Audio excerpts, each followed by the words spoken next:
Yellow.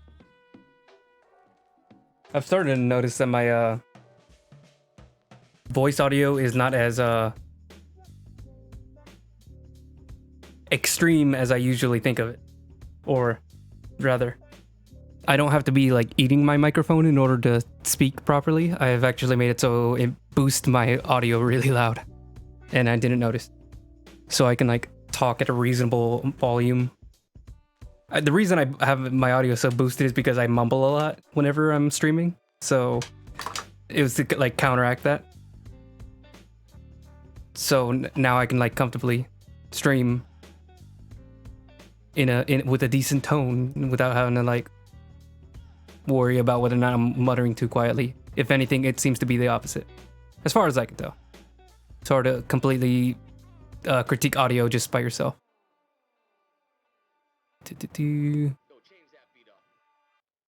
Okay.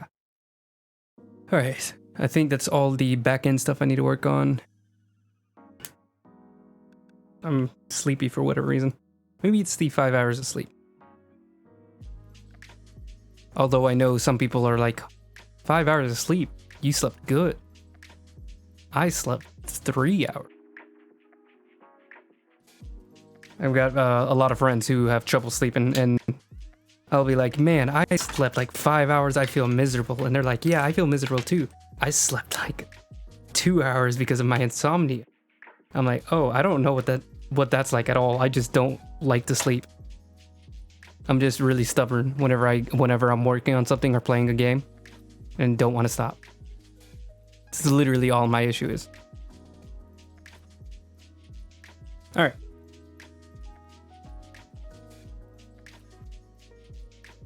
I got coffee, 1 second.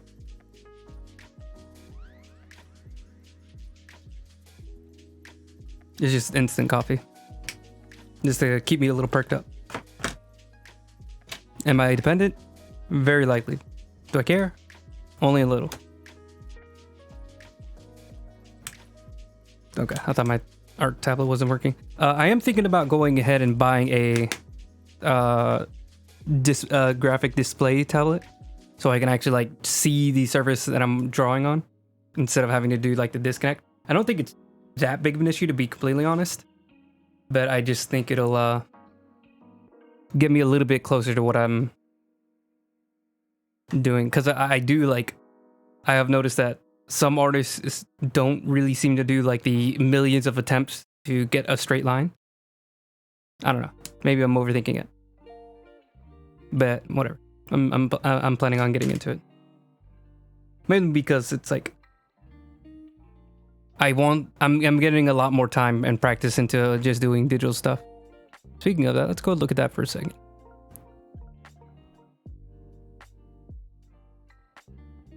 Where is he? Where's my lad? Where's my boy? Here he is. So in between working on these, I'm working on another digital piece. This is a D&D character that I played a while ago.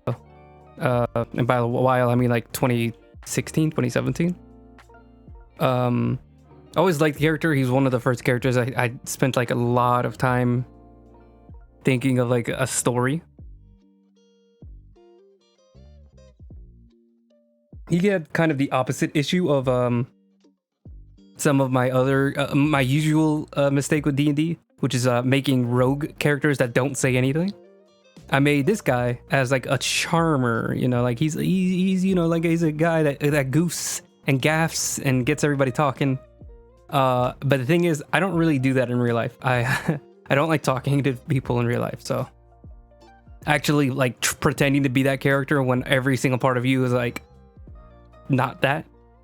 Yeah, I think for me at least, until I don't know, get more comfortable with myself, I guess in my 40s or something, I need to play more characters that are a little bit more like my actual mindset. So far, the best character I've played is a barbarian. So whatever that says about me. I'm good at being an idiot. I'm not good at being charming. Hey there.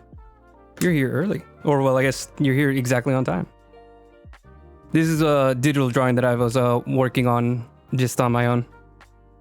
I think I'm gonna try doing cell shading and keep like the coloring very simple. maybe doing a really nice background. But I'm just trying to see if I can get more practice hours in digital on my own.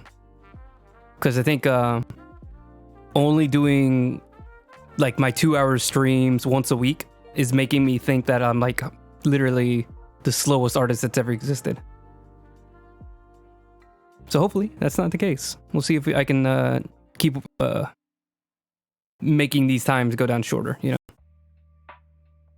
making the timing more reasonable. Thanks. Honestly, I'm gonna try to fight the urge to like 3D render it like I usually do, where I, you know, like have like a bunch of different colors and values. I just want like the two-tone, so I can focus on like the lighting itself. Because he's gonna be, you know, he's blocking the sun from his eyes, so it's gonna be pretty obvious where the lighting's gonna go from there. So yeah, he's like an air genocide, so he's gonna be like floating in the sky. So that's that character. 1 second, let me adjust my fan.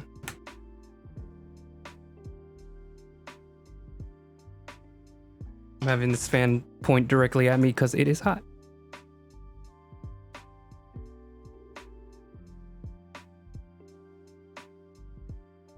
I don't mess with my camera too much. There we go. Looks good.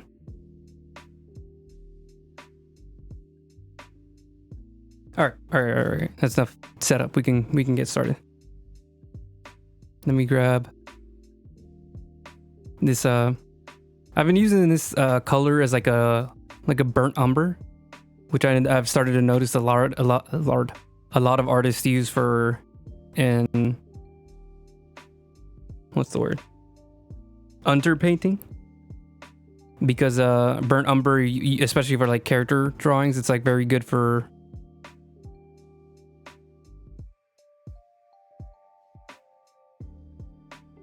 Sorry, I lost my train of thought there.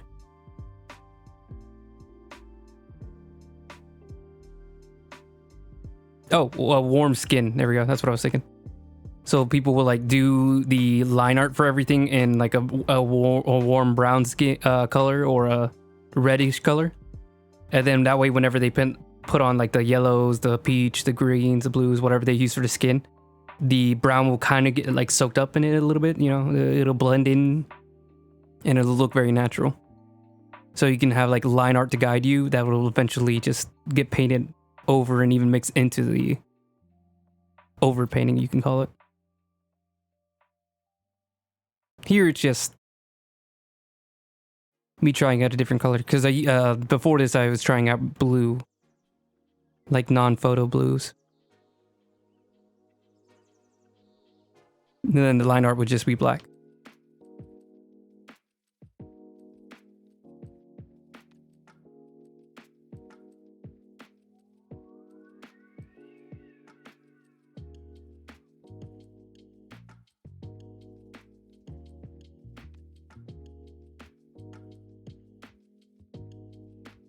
He's got a very grizzly beard. There's not very much on his face that isn't bearded up.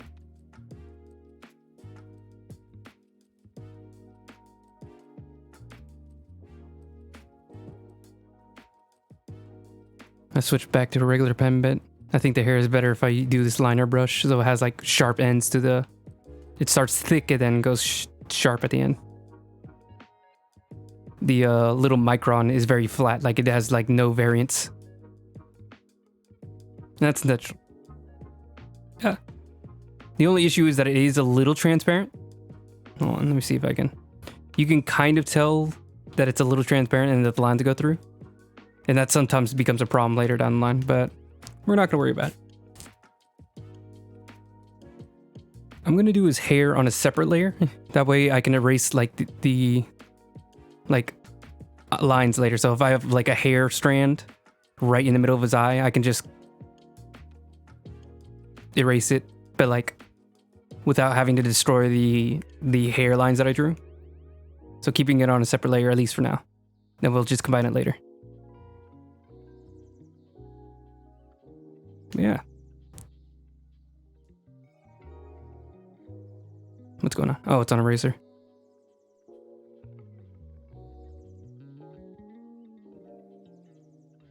Sorry, I'm like tapping Control Z and Control V too much.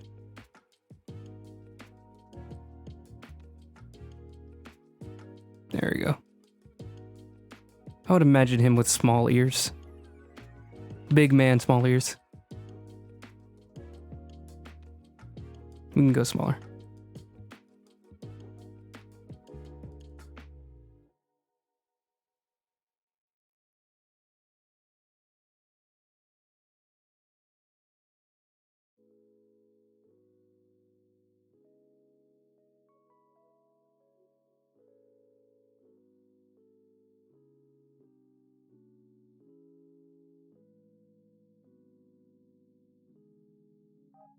Okay, let me do like a hairline real quick. Nothing really complex. His eyebrows might be just a little long. Let's go and try to make these a little bit more reasonably sized.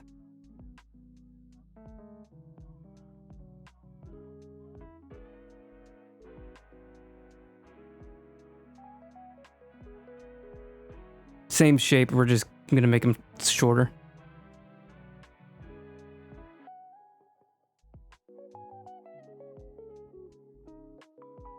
And sharper, actually, because these were done completely with like micron pens. Little fine liners.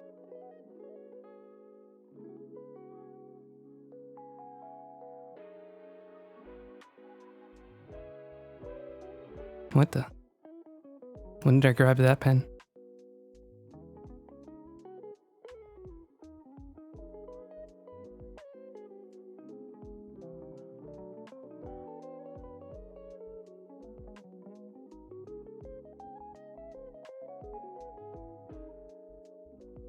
He's got a little bit of wrinkles. I think he was in his like 30s whenever he got bit by a vampire, so I think you show like just like the slightest bit of wrinkles by then. Nothing too crazy though.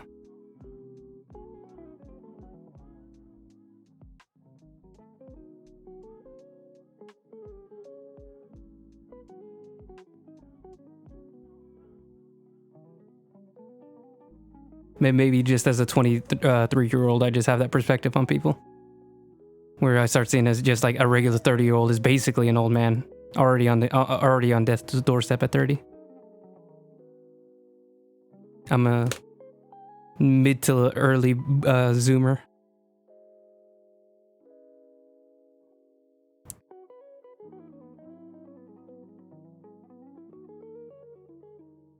And honestly, I am high-key okay with just bullying the older people, the elderly. So anybody like 25 and up is elderly to me. They're all on chopping block.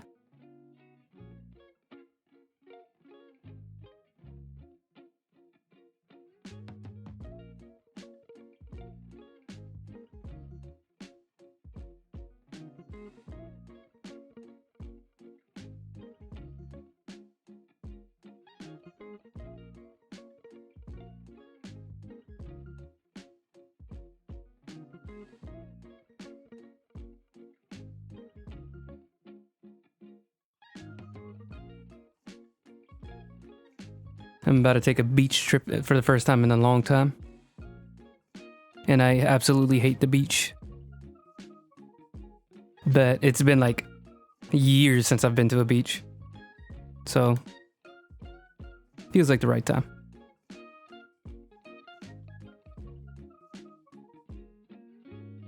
It's like once you've been away from it that long, you do start to miss it a little bit. I'm sharpening up his eyes a bit. I really probably don't need to, but we'll be alright. We'll be alright. We'll survive.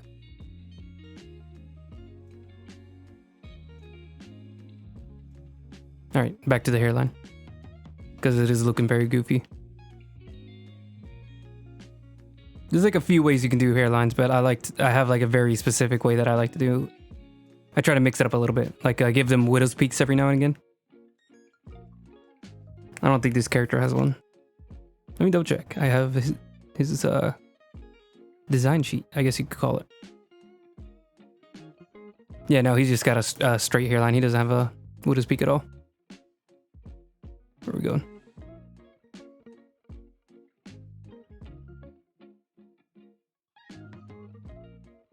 So just straight across. And his head is, I think it's level, so it's just going to be a straight line. It's not curving down or curving up.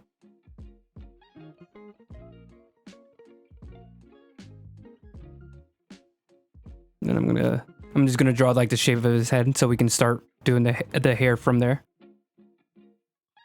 So we have like an upper limit to the hair, I guess.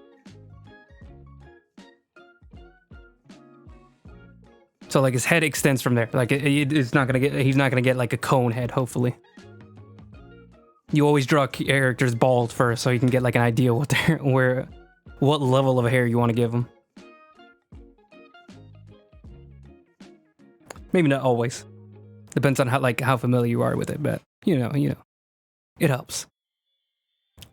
So he does have a middle part.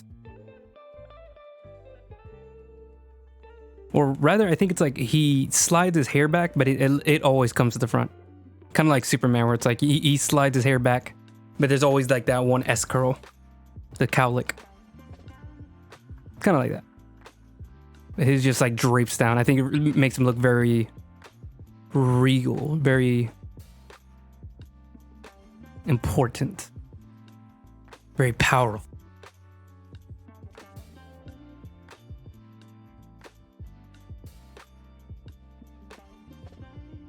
Just a man with like very straight long hair is not usually something to do. So it's nice to do something a little different. I'm gonna lower his line art a bit so I can focus on getting the hair shape. I think I'm gonna turn off the underlines too. The sketch lines. Just for a bit. Oop, oop, oop. That's an eraser.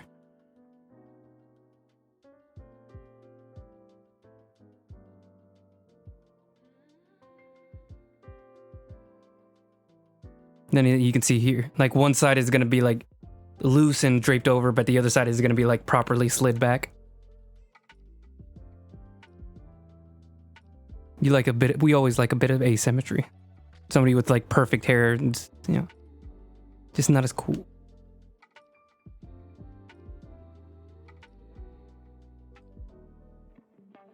So we are going a bit above this little guideline that I made. Because, it's not going to be, your hair doesn't like literally sit flat on top of your head. There's layers to it.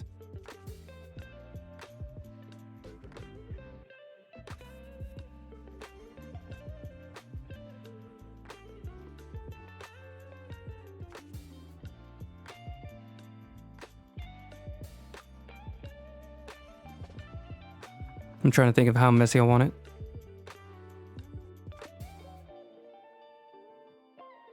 Just a little bit like coming around. Keeps most of the face clear. Alright, let's bring back in the sketch. Okay, we can erase the parts that are getting covered up by the hair now. So this line...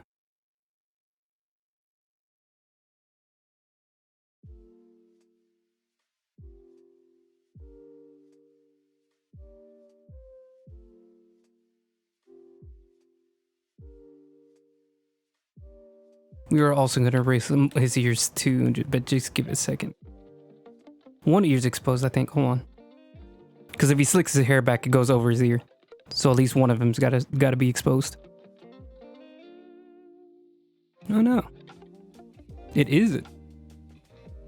Oh, okay. I think I see.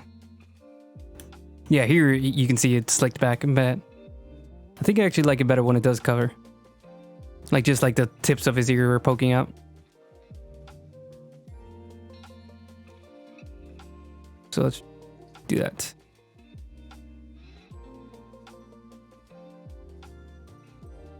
Oop.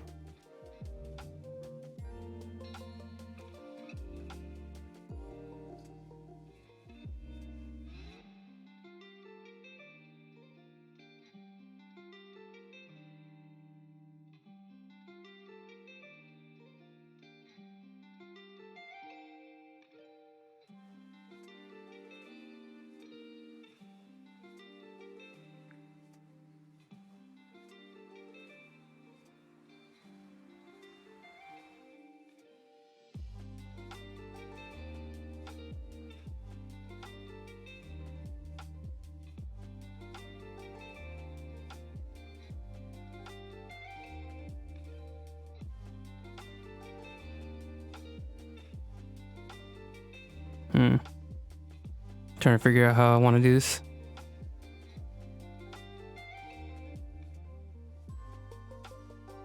Maybe like this, and we can just like shorten it.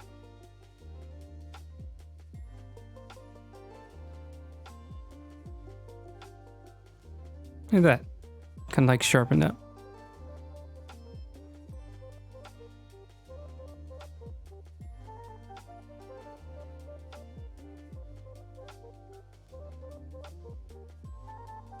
Okay, let's erase pretty much everything else. Everything that gets covered. So we can kind of like see where we're at.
Oh, this side's like a complete mess. Well, let me just like really simplify it real quick. It's going all over the place.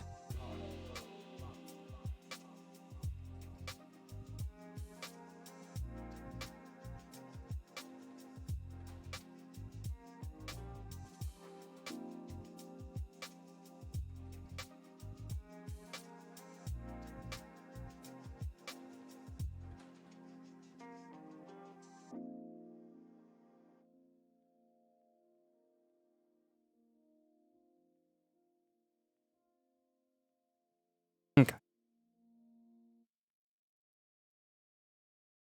Oh.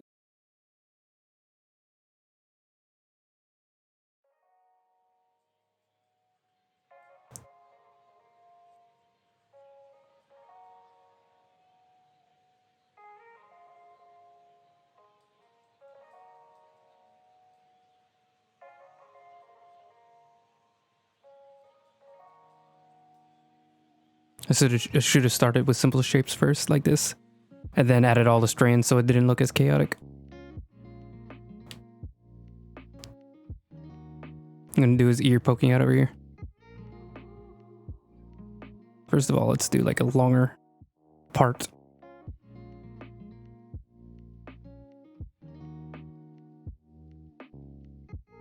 And you can see just like the bit of his ear poking out. I give some vampires like spiked ears, but this one, most of the time I make them just look very normal. Just like with the eyes, like sometimes I'll give them slits for the eyes so they look more supernatural. And then some of them I'll just give like normal human pupils. It just depends on the character. Like the Maria the Nosferatu, she just has like fully blacked out eyes, like a shark that's about to eat. Or maybe that's the other way around. I think their eyes go completely white, but you get the point. I'm gonna make this a little farther. There we go. That's a good shape.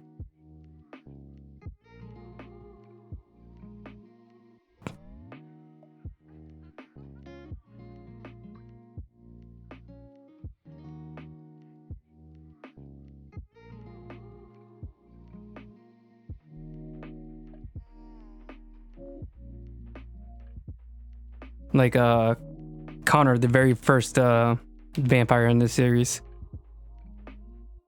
The Toreador, who are like known for being the most human out of all of them. He has just like a very normal human look. The only thing supernatural about him is that he's supernaturally handsome. Which isn't even true, because I think the backstory that I wrote for him was also that he was just insanely like attractive.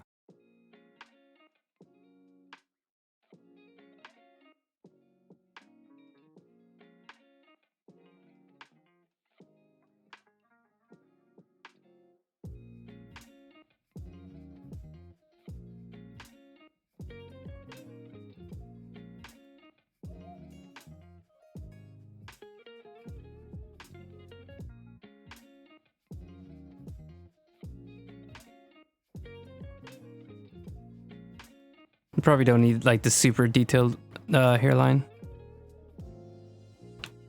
It just feels right.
There. That was way too much work, but I feel like the shape feels really natural to people with like a full head of hair. Like it has this like nice big drape look to it. I mean, we still got to do more, but at least get like the silhouette is like exactly where I want it to be.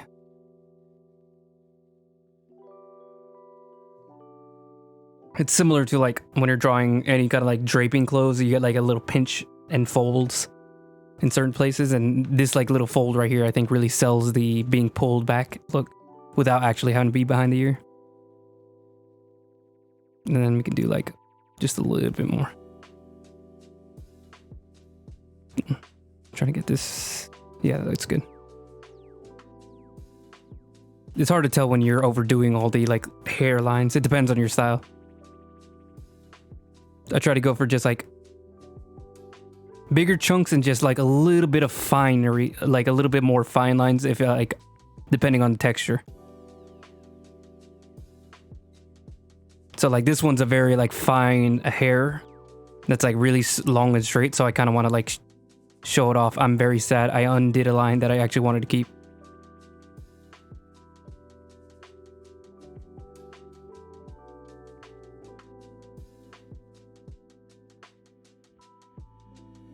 So I want to show off like the flow of the hair as well as like the texture of the hair. Like this man has luxurious mane. A luxurious mane. Luxurious mane. There we go. His beard is completely different though, because it takes like different. That's like a different kind of hair quality. I don't think I've seen anybody with like a really smooth beard unless it's like very, very like really like intricately worked. Like if you're just growing a beard, it's gonna be like scraggly. Like if you, I don't think I've seen people who like grow out beards that are just like completely straight, shiny.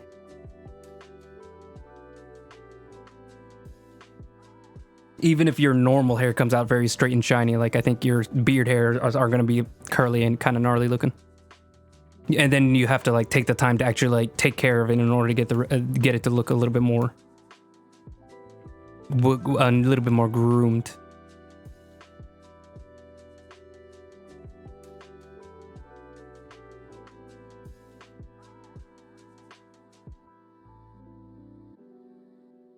I'm about to combine these now.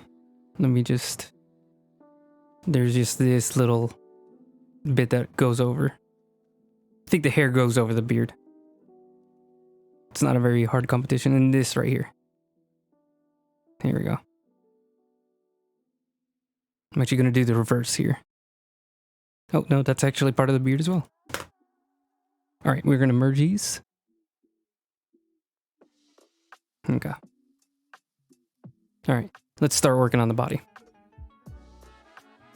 I think we're going to do the body and then do some flats just so I can get some color on this before the end of the session. And then we can worry about the background later. I think I did put on my notes.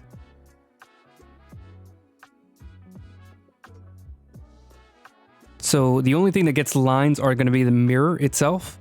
And then the reflection is going to be all painted in. And the crowd is also just going to be painted in.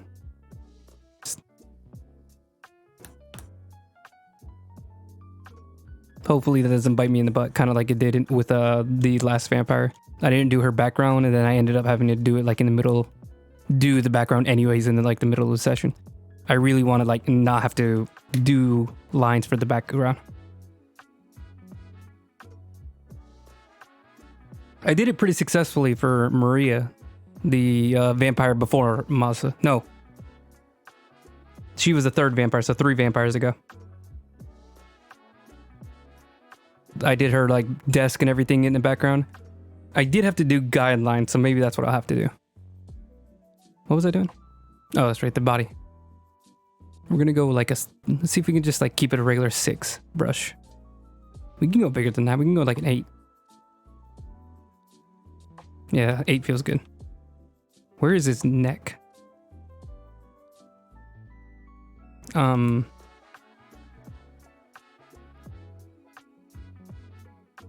don't know where his neck is. So let's see. I think his chin's like right here.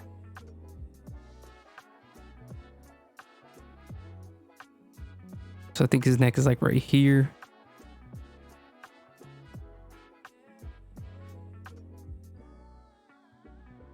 And do like right there. Make it look a little stocky. Because he's got like the bodybuilder neck where it's just like a tree trunk.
It's a really good line. It's just kind of messed up over here. So let me see if we can just fix this part. Easy. And let's draw the other side of the shirt.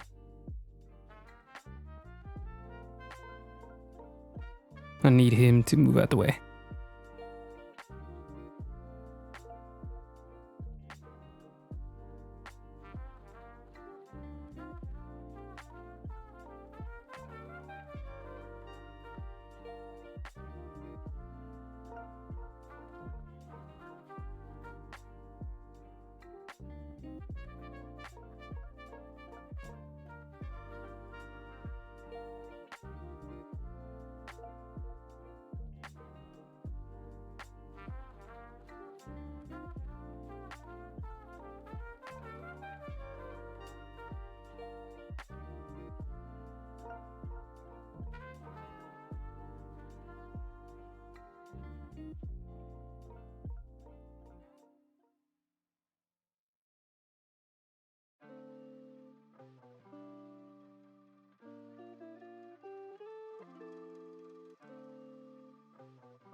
There we go.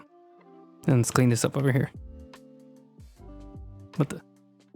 Did I turn this entire thing? I don't even have like a rotate top button.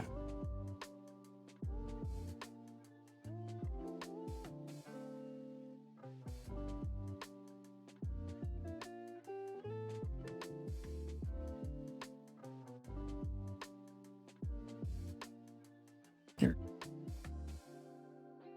I'm gonna have an itchy nose for this stream again.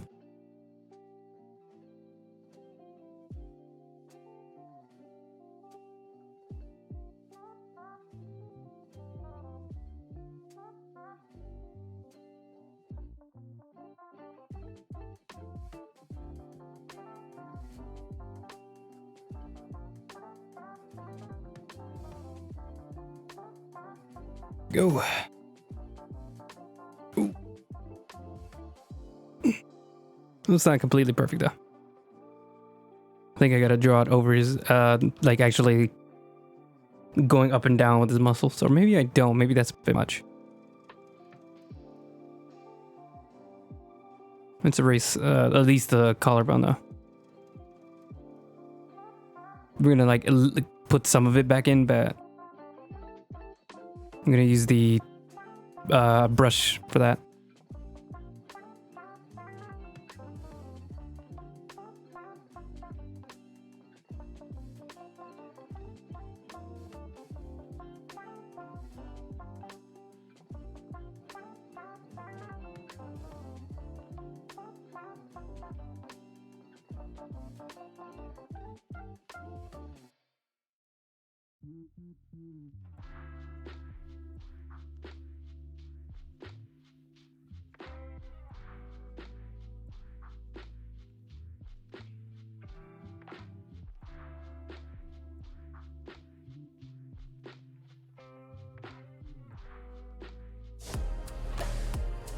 That scared the crap out of me. Hey, thanks for the follow. Appreciate it.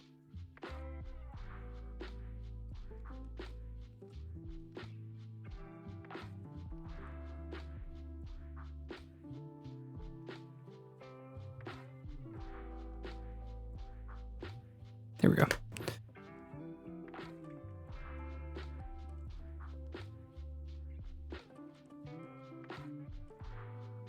Yeah, the shirt probably should go over the, at least like the chest muscles, because I think it's gonna like wrap around the chest and then drape down from there. Yeah, it's I did change it. It used to be way louder. Like the notification audio was like 300%, whatever it was, by default. So like when I first started putting in like all the custom notification sounds, it was literally giving me a heart attack. Now like it like gives me a little spook, but nothing too terrible. But either way, I appreciate it.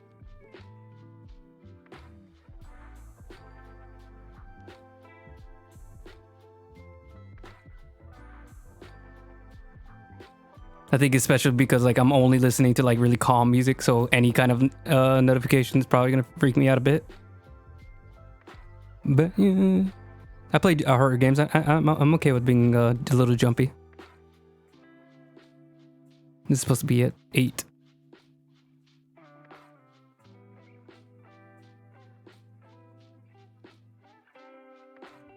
Oh, trying to get this right. So it's got to drape around the pec just right. There's levels. There's an entire dictionary. I lost my train of thought. It's got to drape over the pecs, right? That's all I'm saying. There we go. It's got to follow along the contour, I think, just for the pec. And then from there, it can just drape down. Because his pecs are enormous. He's an intimidating lad.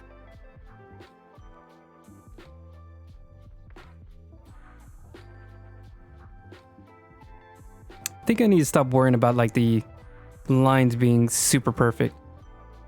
Especially since like, this is going to be the full image and I'm like literally worried about like the hairs of the pixels on a line. I think that'll really like trim down the amount of time I spend on a piece, but who knows?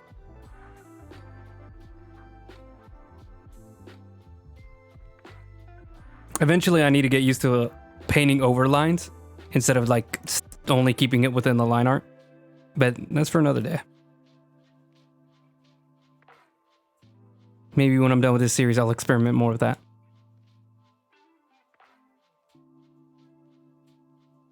And from here, we're just going to follow the, we're going to do the outline of the body first, and then we're going to worry about all the muscle lines.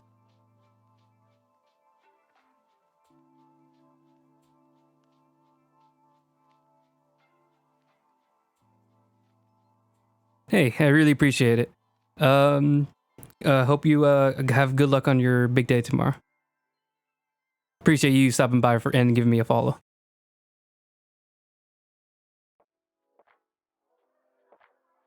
There we go.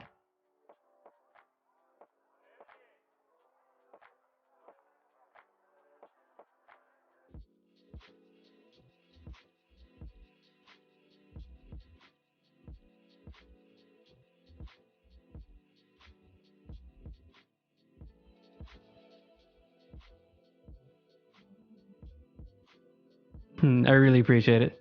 No, just like at this point, I'm just comfortable having fun with whoever just stops by.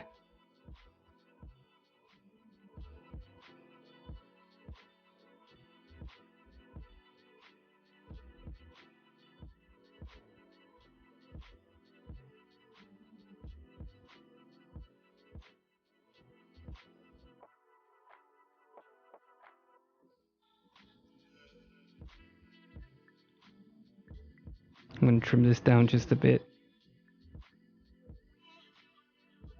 Let's make this all smooth, actually. I'm gonna just keep this, like I said, outlines, and then we're gonna do like muscle lines a little different. Because I want to like it just like kind of just transition into silhouette. Hold on, I'm trying to see if I can give an example here. So like I wanted the really like sharp points and pointy ends to the lines. That way it like looks like it's transitioning into the muscles of the arm and not like a completely separate piece of the arm, if that makes any sense. It's all one unit, but it's not like a separate chunk like a Lego. I think I'm making sense. If not, so be it. Right now I'm just like drawing through the line and then just erasing it afterwards. I remember that being a very easy way to get like quick, smooth lines. Just go ahead and draw through whatever you're doing.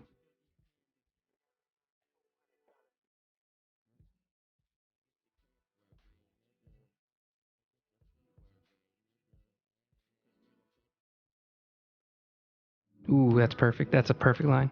It doesn't go all the way through, but I'll keep it. Nope. Don't you dare disappear. I like you too much. That's almost perfect. I'll keep it there.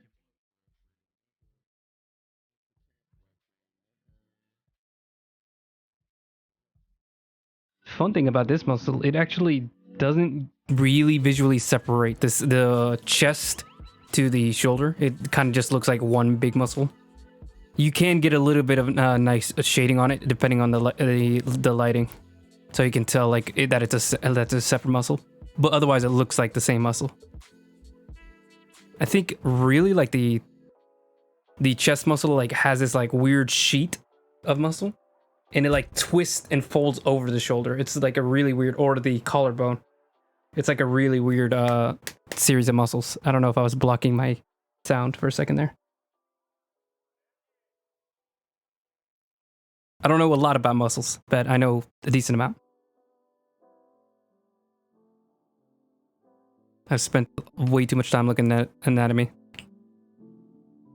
Like, this piece that I have over here was supposed to be a very quick piece, but I spent like at least an hour to 2 hours just trying to get the muscles of the armpit correct, because it's such a not focused on part in people's drawings. Like there's, you know, whenever somebody shows a drawing of muscles, it's always like the pecs, it's the biceps, the triceps, the forearms, the legs, the thighs. It's never the armpit. No one ever is like showing off the anatomy with the armpit shown. I've even seen pictures of people like lifting their arms straight, and that's not exactly what he's doing. So like if you're going like this, literally like stretching out the armpit, that's the part that I had a lot of trouble finding good pictures of. But now I'm good. Now I got it. I got it down. Another aspect of anatomy, like it's drawing anatomy and studying anatomy, is that you have to learn where to simplify it. So like you can draw each and every single individual section of the muscle, but learning what is more interesting to denote. So like you can just draw the pec, and then you can draw like each individual like ribbon of muscle. But what most people will like, all they really need is just that big, you know, like chunk of muscle, that just like big chunk. And then what I've started to do a little bit is I also do like a halfway line, because the muscles kind of like flip from there. There's like there's like a huge bulge and then a more flatter piece up near the top in like a triangle. Is that even showing up on camera? Like here, there's like a triangle of like a little bit more flat muscle. So now I like try to do that, and then just like a little bit of the ribbing, just a little bit, you know, like so you can tell like he's a massive boy with like rippled tendons. Yeah.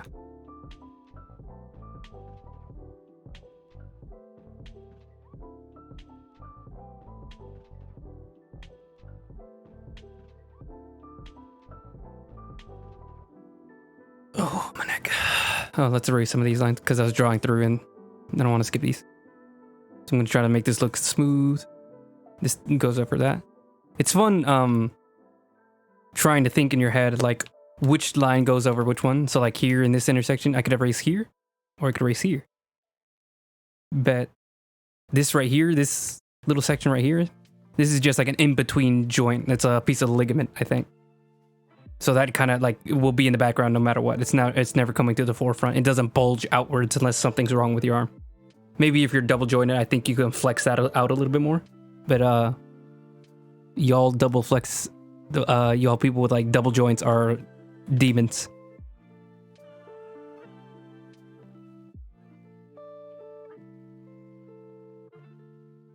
And I will not be taking questions. Y'all are just demons, period. No ifs, ands, or buts. That was the wrong pen to change the brush size of. You stay at 8. Then you can go to whatever size I want you to be. Oop, you're too big.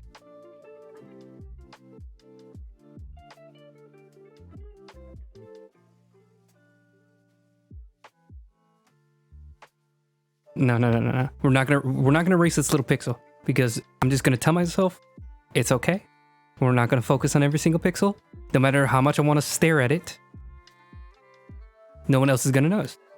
Let's not be weird. Let's be calm. Let's be normal.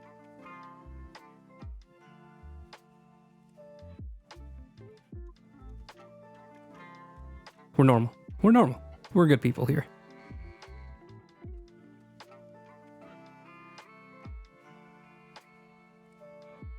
don't know if this is a kazoo playing, but I like it.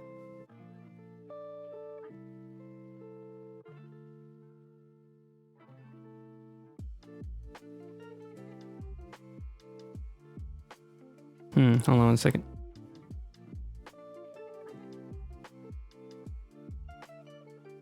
I'm noticing that the bicep muscles look a little different. This one bulges a lot, and this one's kind of flat. Let's not worry too much about it. I think it will technically be flat because he's just stretching out his arms. He's not like flexing them inwards at all. But knowing these like stretch and pull of the muscles is also important. When they're supposed to stretch and when they're supposed to pull.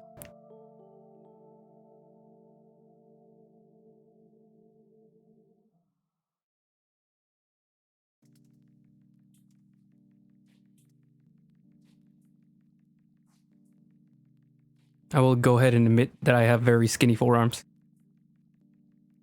I'm trying to work them out to be a little bit... I think my biceps are like really overdeveloped and massive. Overdeveloped maybe sounds a little like I'm bodybuilding or something, but no, it's just they're big because I worked them out too much. I just kept going higher and higher on weights, and now they're kind of just huge. But this person, this guy knew what he was doing. His backstory is that he like grew up during the rising of like Monica Beach. I think it's just Monica. I don't know if it's Monica or Saint Monica, but it's also known as like the Muscle Beach in California. So like he, while being like a regular nerdy student, he really liked the bodybuilding scene that was growing there, and he started to do it on his own.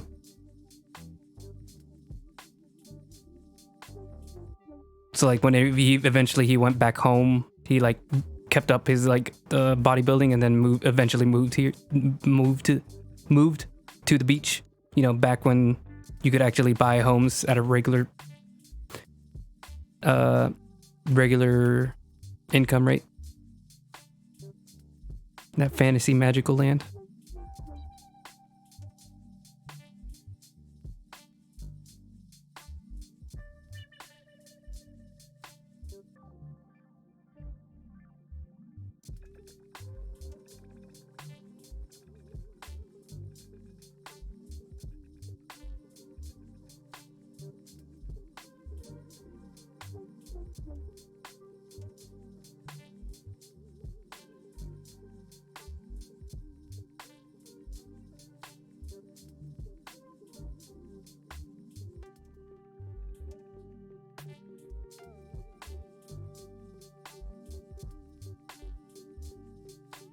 There we go. He's a big muscular lad. Pretty sure this goes over. So this line gets erased. I didn't realize this until I was doing like this drawing over here with like the armpit muscles. I didn't realize like the back muscles actually wraps around into the armpit. Like I knew you could see the back muscles from the front. I just didn't know like they actually like wrap into the front. Almost like a backpack strap. Like it wraps into it.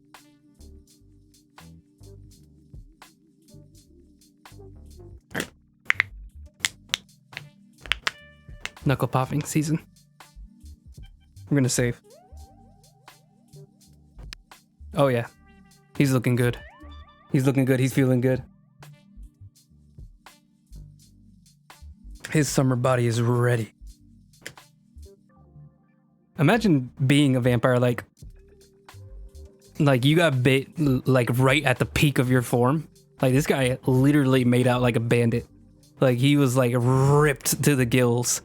Just muscles on top of his own muscles, on top of his own muscles. And like he flexed and could create like a black hole to the center of the universe. And then he got bit by a vampire. So it's like he no longer needs to exercise. He just permanently looks like that. That's literally like a wish that people have.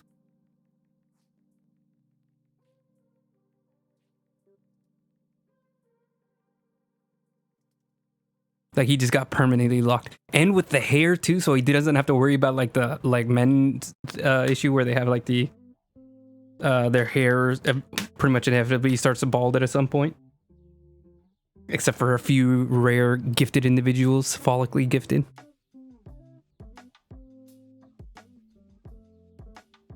I'm the follically gifted one and of my family, and that's not a good thing. That's a this is as good as it gets kind of thing. Like the fact that I lasted past 20 with my hair still on is like big pog energy.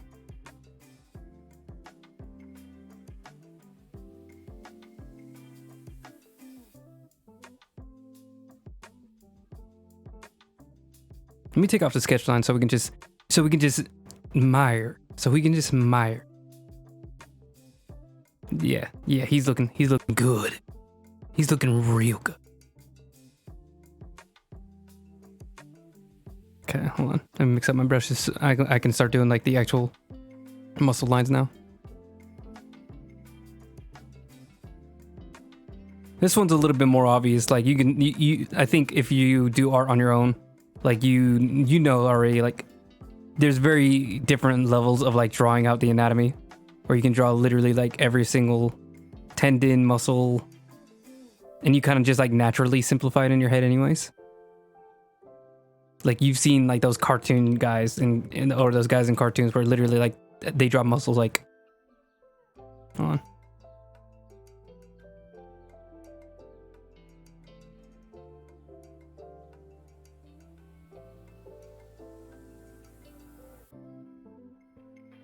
It's SpongeBob now, by the way.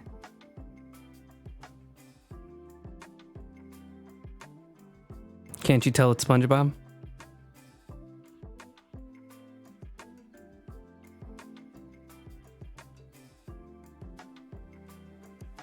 It is getting more and more terrifying by the second. Anyway, so we've all seen like people who draw muscles like this, and that's like completely valid too. It's like whatever style you are going for. It's literally just all on you, bud. I'm gonna keep him. He's just gonna be right there, always watching us. I don't do as many nonsense drawings as I used to do back when I was doing this all on paper, streaming only on paper.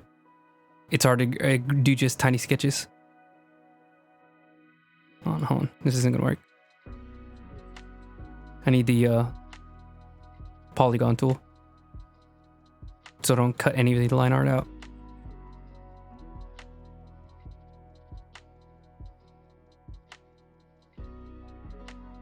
We're gonna call this SpongeBob for a very obvious, unclever reason. Bah. And we're actually gonna make him ascend.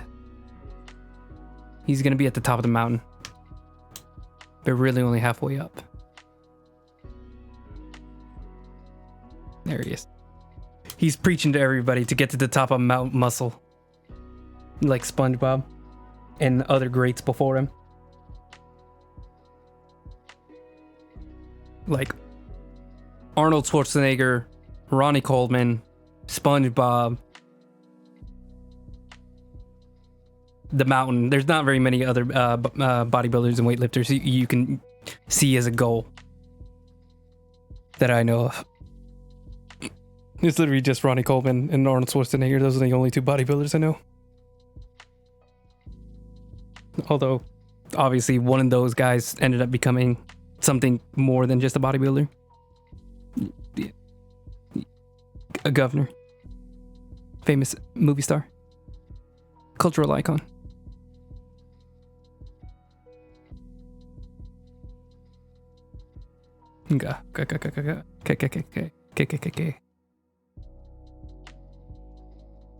Shame he has to wear that shirt, all those muscles being covered up.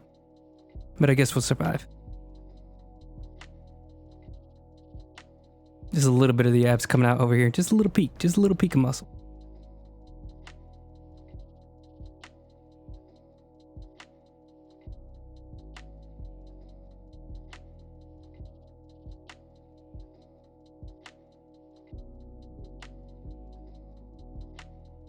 And you get some oblique muscles over here. I don't know if I do obliques correctly. They kind of like interlock in a very unique way.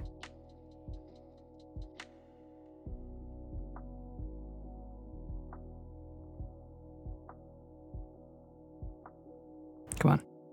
Come on. Come on, you can do it. You can do it. You can do it. That's as good as it's gonna get.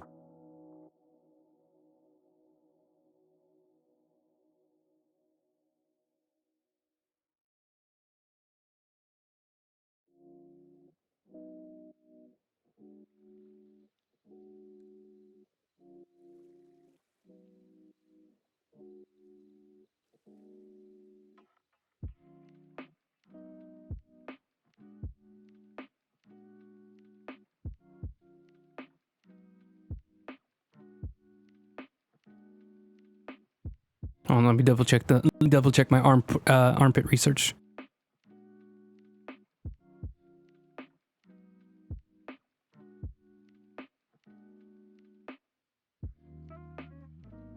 Sorry, I'm confirming with my muscle scientist. Just a bunch of jack dudes in lab coats.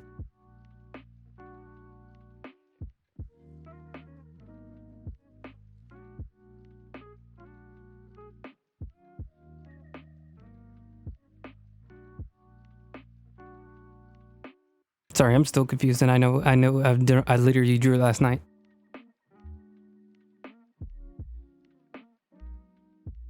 Okay, so there's definitely like a little muscle armpit here. That's the wrong tool.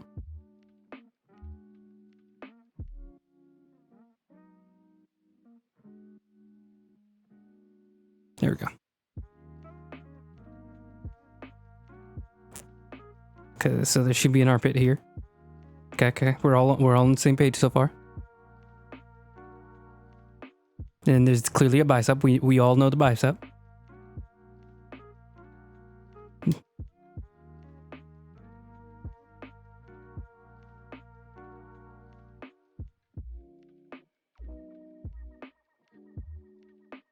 Easy. All right, and then the back muscle kind of like wraps into it. So let me double check. Let me double check. So this is like the tricep over here. So this gets like separated.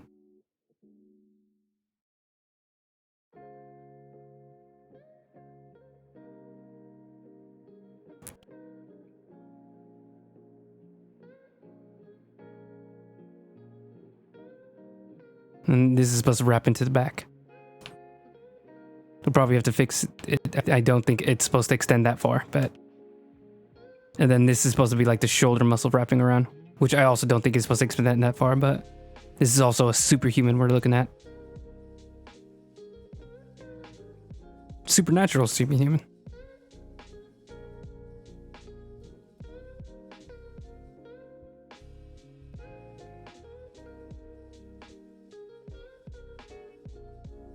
I think maybe to help with the transparency of this brush, I can just like duplicate the layer on top of itself. So long as it's not multiply, it should just fill it in better. I think we got it.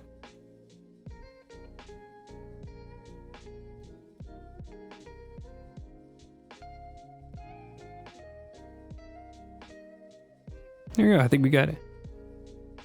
Do I have like the line art under the clothes?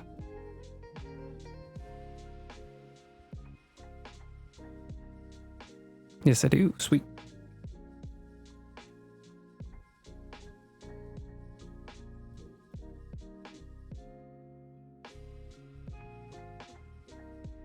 Is that looking right? Why does this look weird?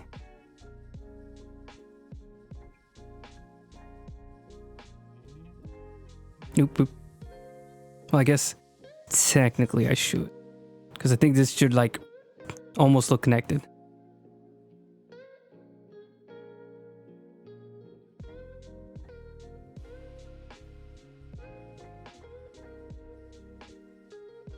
No. We're gonna keep it like that. We're gonna keep it like that. And it cuts off. Then the armpit. Okay, never mind. Maybe it does extend that far down. Especially since this guy's like a lot more developed than the other people, so his wings are gonna be huge. I think I've heard that's what they're called, or some people call them. They refer to them as the wings at the back. So he just has like a huge wing. Let me double check that real quick, just so I don't know I'm drawing this correctly. Let me just like look up, I don't know, Ronnie Coleman.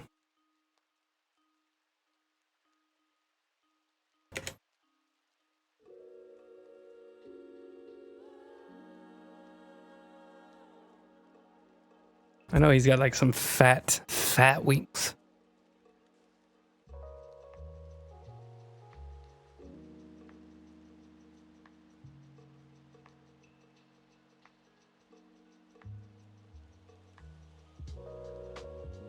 Man, he was buff even to the end.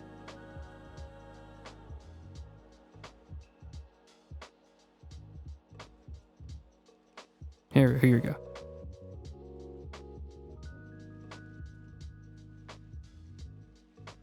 Yeah, I think it's completely normal for bodybuilders to have just that huge, I don't know the name of that. I'm gonna keep calling it wing. Or what I think it is that their triceps usually extend down further. But we're gonna leave it exaggerated.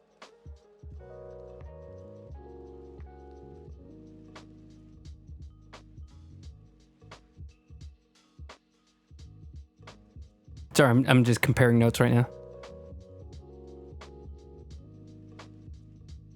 I'm wondering if he has like a picture where he's like lifting his arms.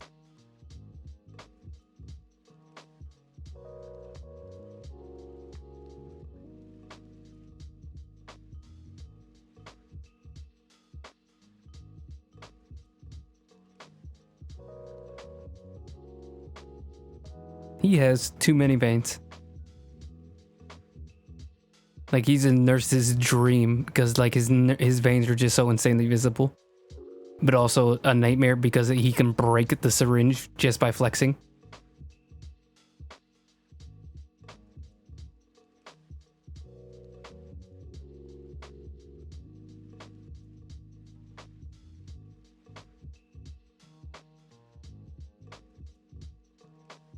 Oh, here we go. Here's one where he's like extending his arms exactly like my character.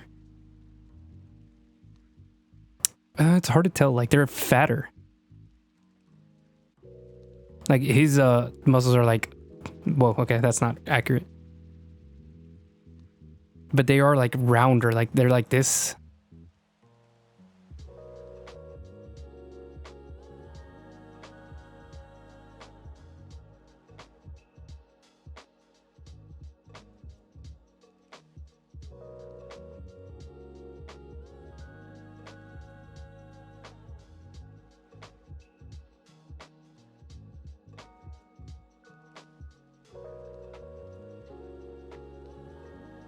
One second.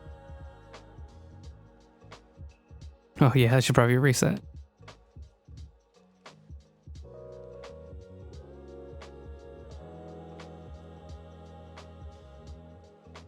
Trying to see if I can draw this part of the muscle more accurately. I think it's more like that.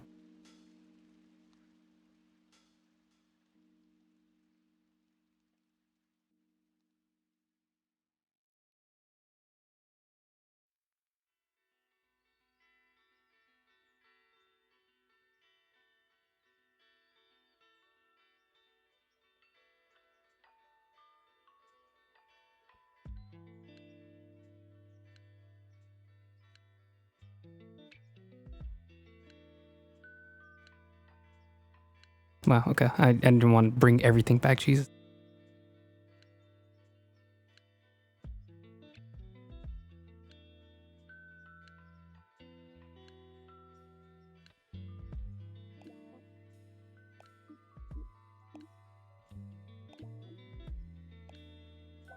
Is it just round? Yeah, it's just a big round muscle. Come on, let's get it right. Let's get the line right, please. Please. A little thicker. Too thick. Not curled enough. Curved. What do I do for the perfect line? I think this is the way. Ooh, that's almost perfect. Come on, let's see. Yes, there we go.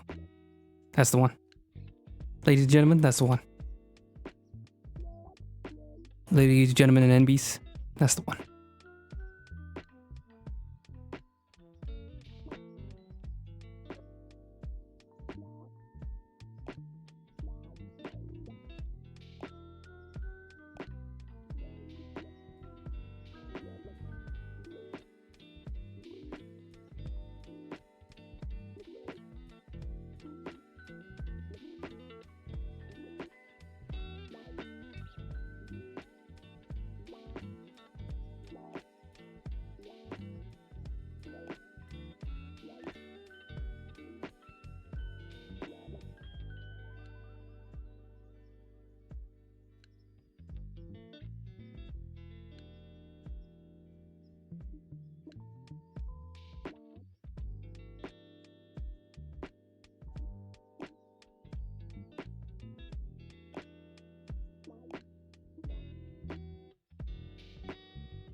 Okay. I think that's as defined as it needs to be for now.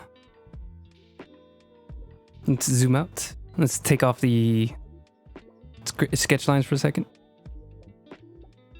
Yeah, it looks like muscles. I think it looks like muscles. Yeah, it's pretty muscle.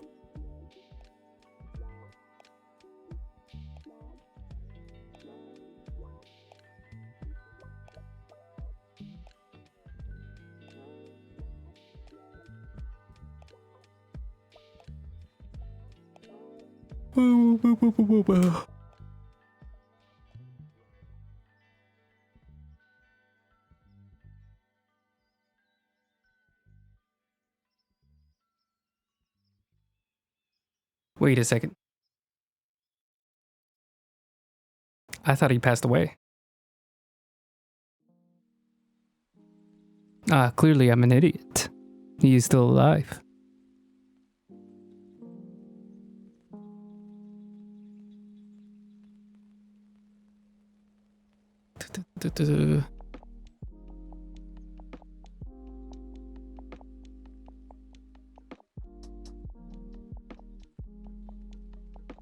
It might be that he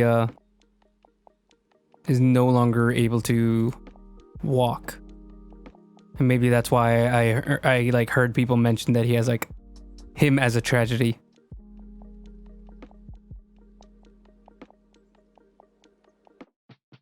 And I think I heard tragedy and assumed it was just like him passing away. But it's good to hear that he's still go. Mr. Olympian. Alright, that's enough about me looking at bodybuilders. Let's finish this last.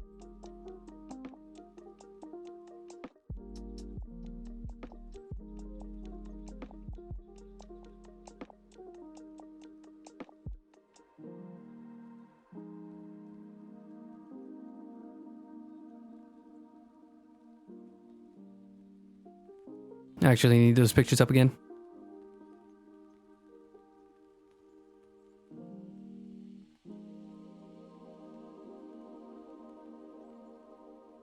Come on, where's that picture with him lifting his arms again? Come on, where'd you go? Stop sending me to the top.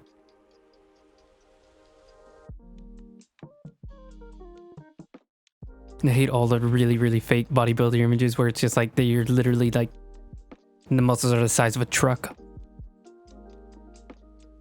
Unless like literally like the synthetic ones where they just like inject stuff into their bodies.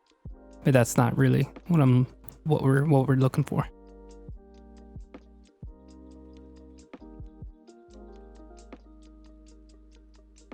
Although I won't pretend like most bodybuilders, especially from like the 90s and 80s, probably weren't on something, but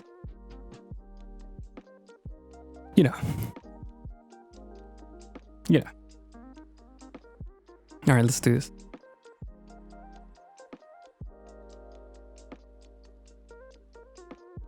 Oh, let me bring the sketch back.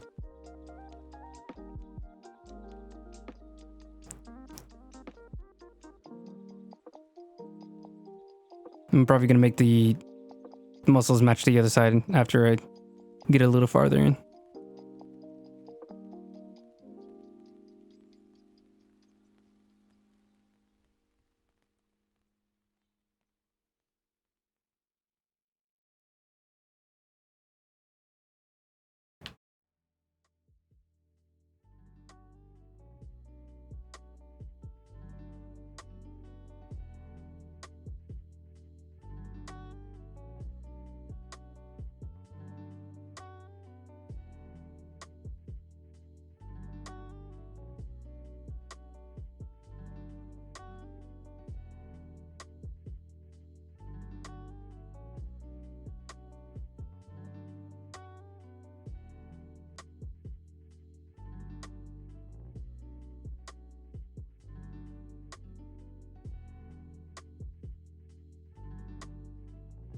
This is gonna be the muscle stream. I was hoping to do flats, but I don't know. We'll see. I still got the legs to do. I don't know. We could just flat the top half. And I mean, the legs might not take the entire stream, or might not take even that long to begin with, because I mean, it's literally like all the focus is on the arms and the chest and the wings. Okay, what are those called?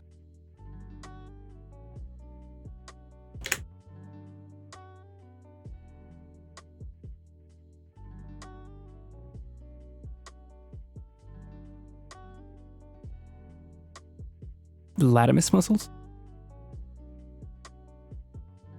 Oh, here it is. Yeah, the dorsals. There we go.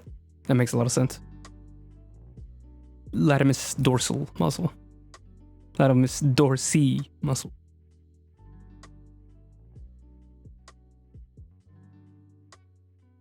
Oh, goodness, look at Jesus. Jahibus, please. Not yet. I'm not ready to go. I think I gave him 2 latimus muscles.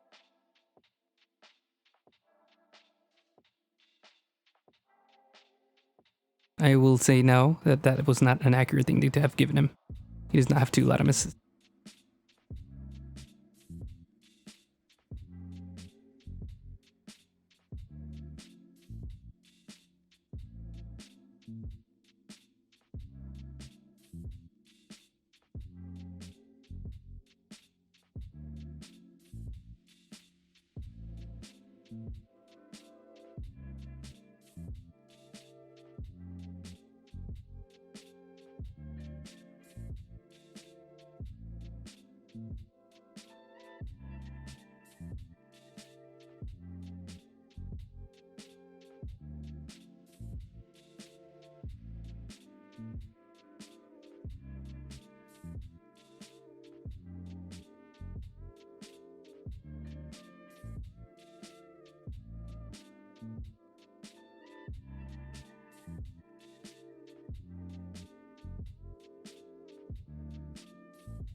This muscle like leads into the other.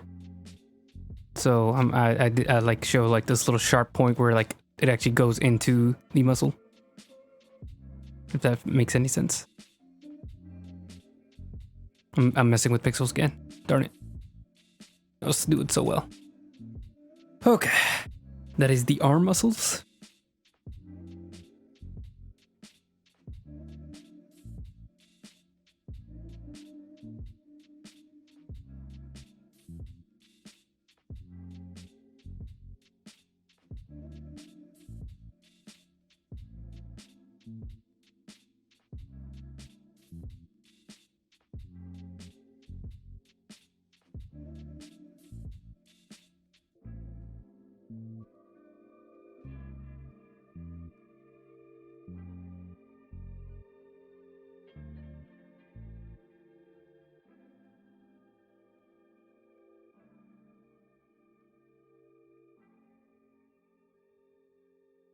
Oh my god, I keep pressing the wrong button.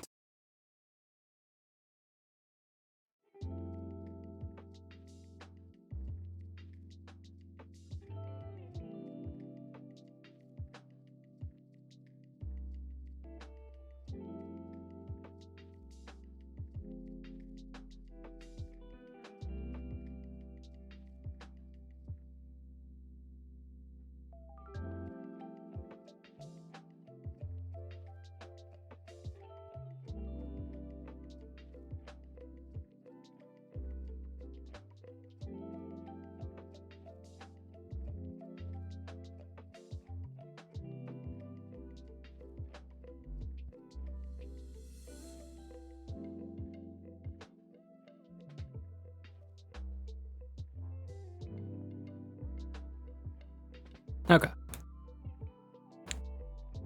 Now I need to do hands. My favorite. I actually do like doing hands, but it's very hard to do digitally. It's like their hands are already like a pain for people, and then like making them digital is like an extra hurdle. So like I like the challenge whenever it's on pencil. Whenever it's on digital, it's like, hey, what if we just never draw hands again? Because that's hard. Okay. Ooh, let me get a good stretching. Ah. Oh god. Okay. Good stretch. High five.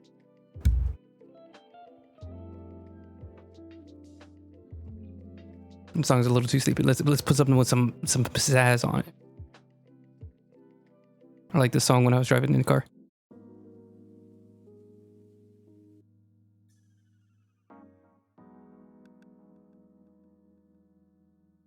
I heard this song, I was like, this can't be from the Chill Hop playlist.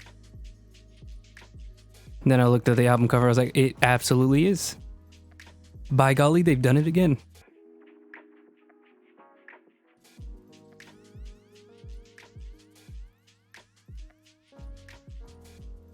Gee Willikers, they did it again.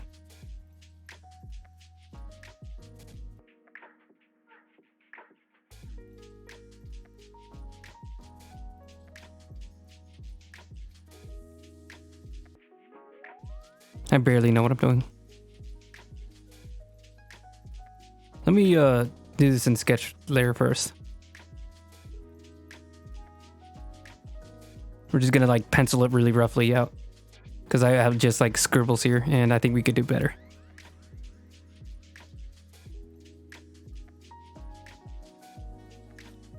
Nope. Pencil, eraser.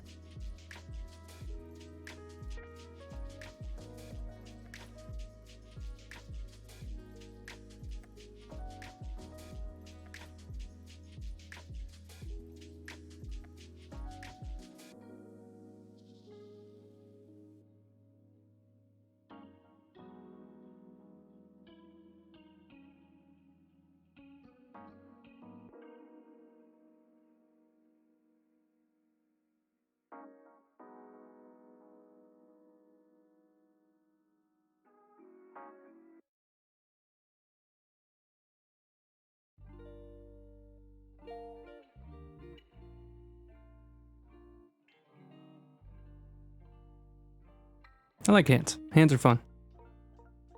They're like this really weird, complex little beast of lines. And specifically, like the shapes are really like satisfying to draw out. Like having these weird little triangle, pyramid, a hexagon little shape. Something about them's really satisfying to draw out. Then you have to get like the right ridges and little fat deposits, and then that's where it gets a little bit less fun. But it is what it is.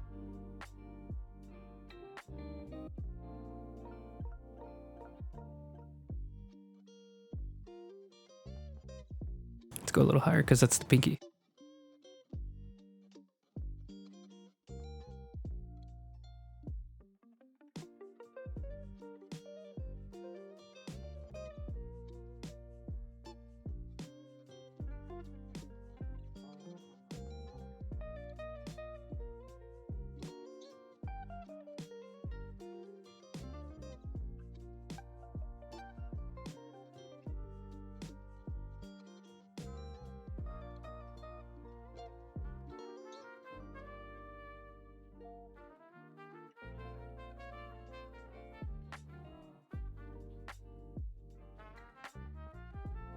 How many fingers are we at? 4. Just one more. This is the index finger.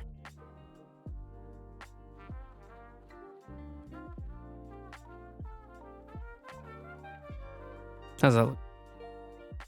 It looks a little goofy. We'll have to tweak it.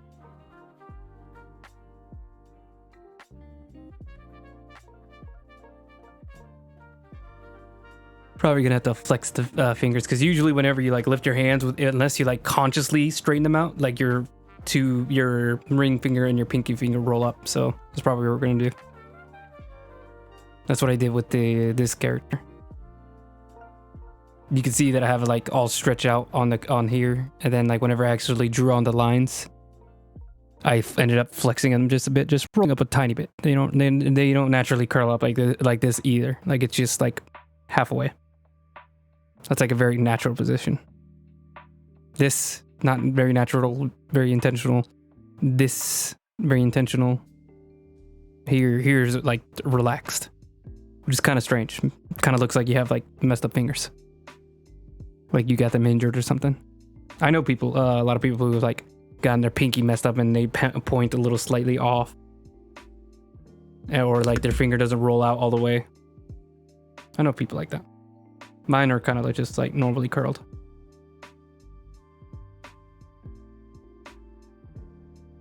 I'm a baby. I have not gotten injured.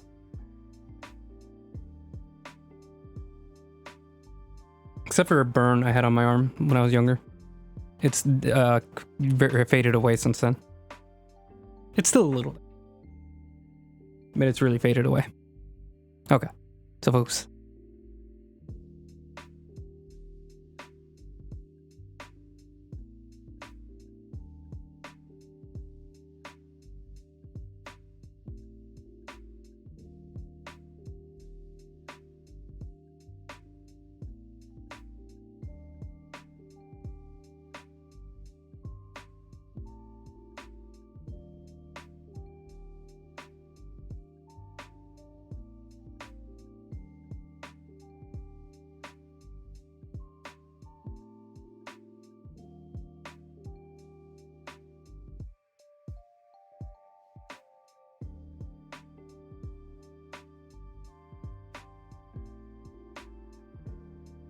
I'm gonna push this finger further to the right. And both of these fingers, the middle finger and the index finger, further to the right a bit.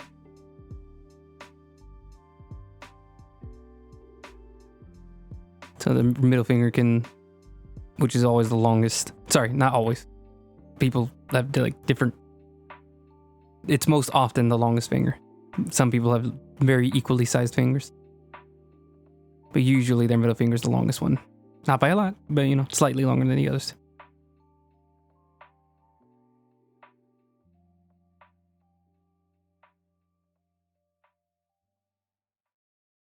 It's close. They're a little chunky. He should have pretty thick fingers, but it's still looking a little too chunky.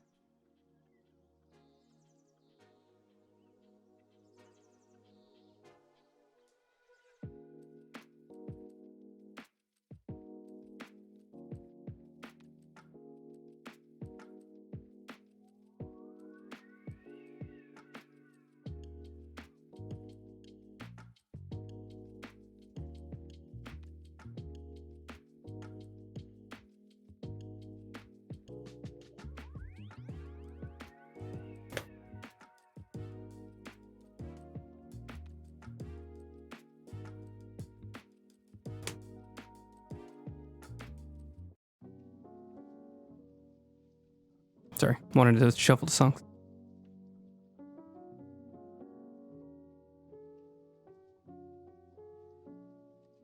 Bending out the fingertips a bit.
I was focusing too much on the individual fingers. I forgot that the not the overall hand pose was what I wanted.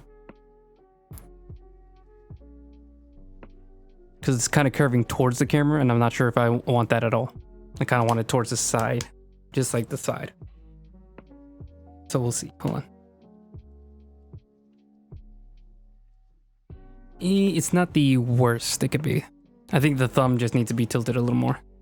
Because now originally the thumb was staring straight at the camera, and now that it's turned a little bit more towards the camera, it's looking a little bit too flat. So this should be more on its side. Why did it spin?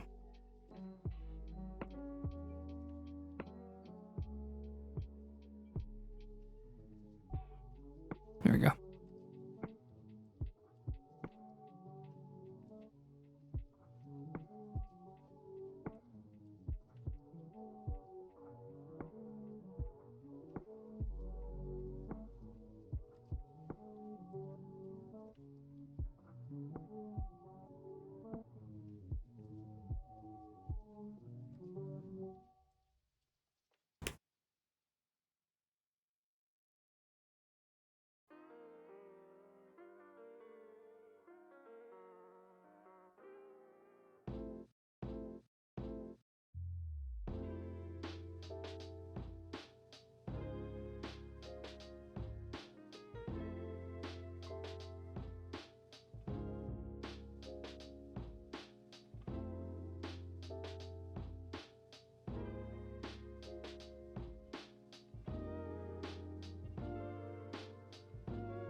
This is the finger stream. This is the muscle finger stream.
I just got very sleepy, very heavily there for a second.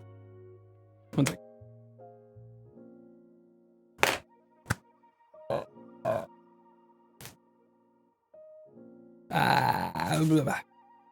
Oh god. I was driving for a while. I mean, it's like 30 minutes here, 30 minutes back. But like 30 minutes of straight driving can do like plenty to put me to sleep. Sorry, just checking something on my hand.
Something seems off.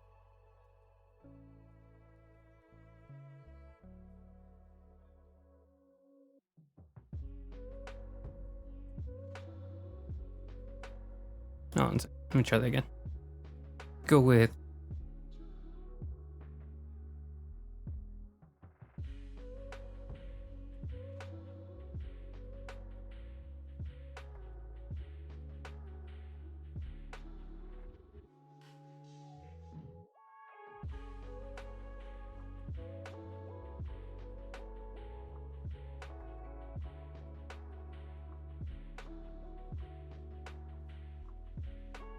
we're just tweaking right now.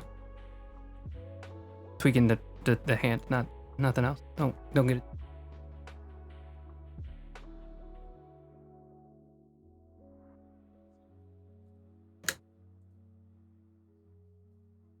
Made his forearms shorter, maybe a bit too. Let me push it back. Okay, I think that's a spot. I think the head size is good though. It's about the size of his face. I do have a bit of trouble getting the head size right and the hand size right. But the general rule for hands is that they should be like big enough to like cover your face. It could be a little bit longer, a little bit shorter, depending on whether or not you want the character to have a shorter or longer hand, but you know. And then the fingers should be like around the size of the palm. Although generally pink, it's nice. I think people like longer fingers. Is that my mouth that made that sound? Anyways, but you know, it's up to the artist and up to individual preference. What not to do it that way. Let's see. Yeah, I think the pose works fine. Just.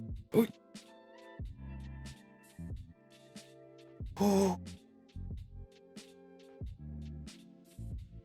Sorry, you had to see me dying there for a second. Then let me check something. One last thing.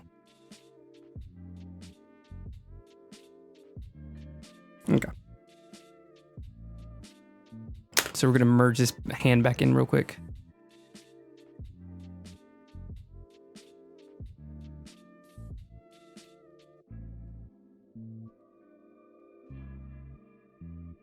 There we go. And the muscle, I think, should be the opposite way. Yeah, the rounder part. The inside, it's curving against. So this should be the bigger part of the muscle showing on the screen.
Oh, that's what I was doing.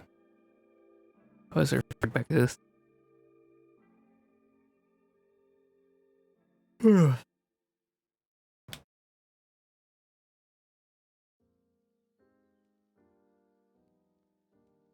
right. Then we can go back to the line art. But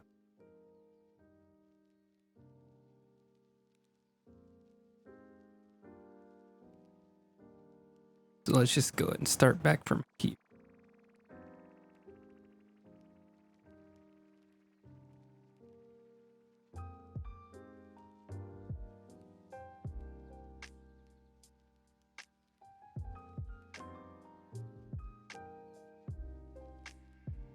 Believe it or not, 6:30 is actually early for me. But I think it's literally just because I had such a little sleep and I've done a lot of stuff today for me. Dropped off packages, got my dry cleaning done. And then went to Cary for just some shopping. You know me, I be shopping. I bought comic books. And Trader Joe's, but also comic books. So just be that way. Do I have anything to post up to this stream? Hold on.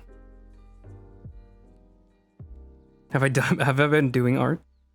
I had a really nice one that I am really proud of from last week. The Vampire Knight. But I don't think I've got anything else exciting just yet. Ooh, I do have one bet. I don't think I did. I don't think I did any art or any what's the word? Digital editing? Editing, that's the word.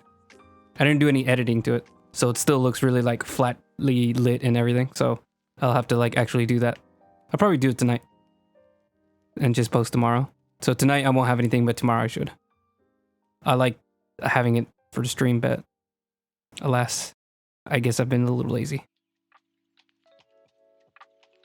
May God have mercy on me soul. Yarg, matey. There we go. I don't know why it curved into the muzzle, but it looks pretty straight.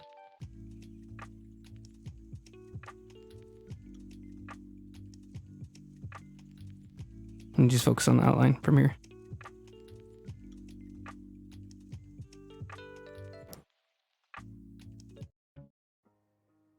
The song was sounding like lip smacking and it started to bother me when I noticed.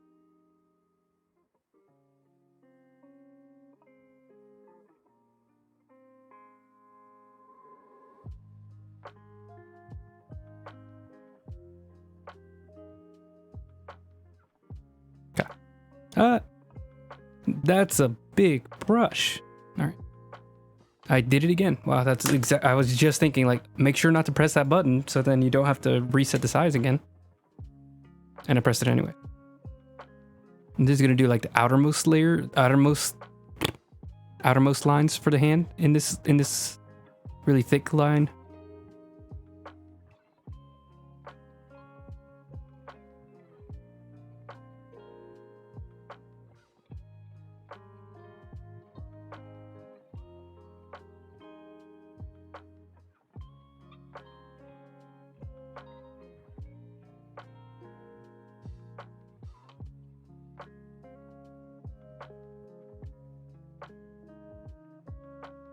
And then for everything else, we're gonna use the fine liner or the brush liner for some more width, for some more varying line width.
Come on.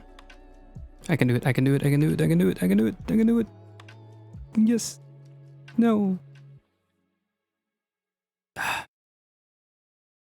Oh, maybe I should just split this in two. So like.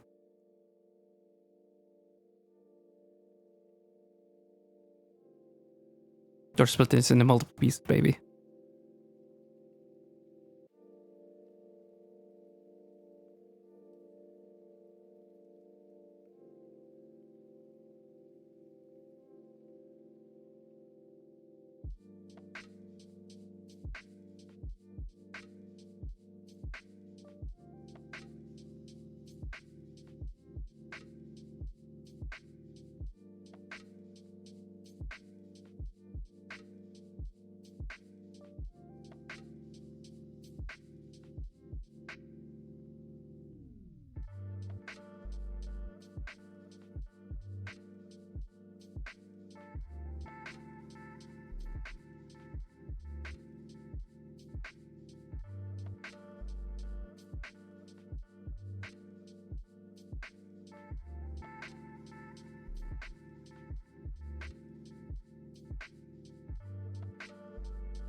One more, oh well, 2 more fingers. We're almost there.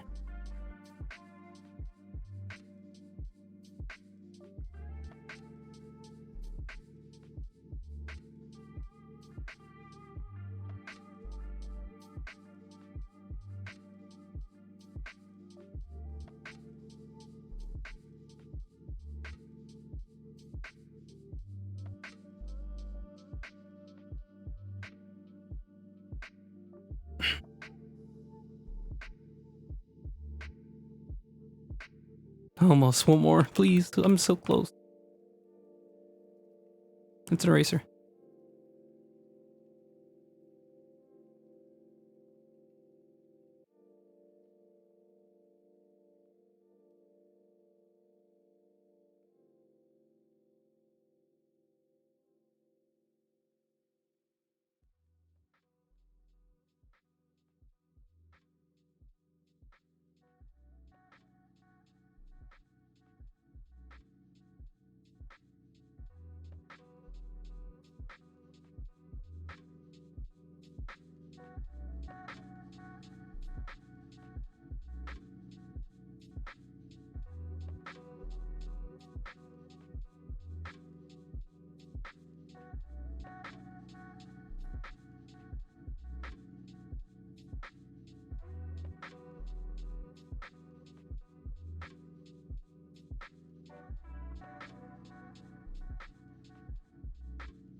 Okay, let me take off the sketch lines. Bah.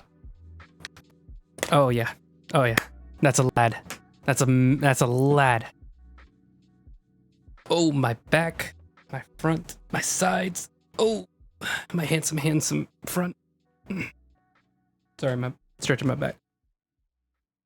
Breaking my back out more like. I could just go ahead and flat in like 10 seconds, like the top half of him. But how long would the bottom take? And I still need to do like all the folds in the shirt.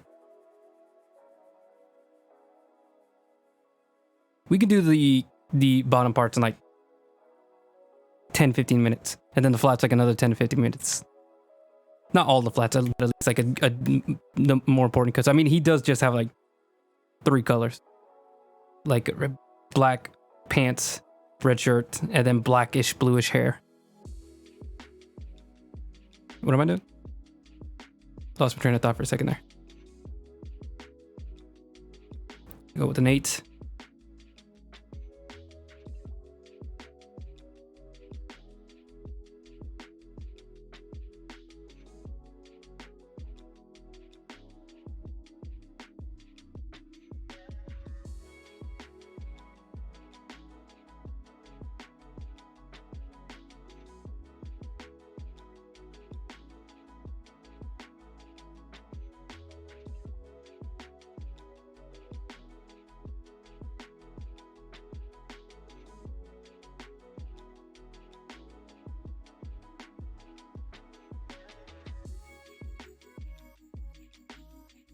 The astute among us can see that his crotch was a lot lower earlier. There's no relevance to this information, but you can tell.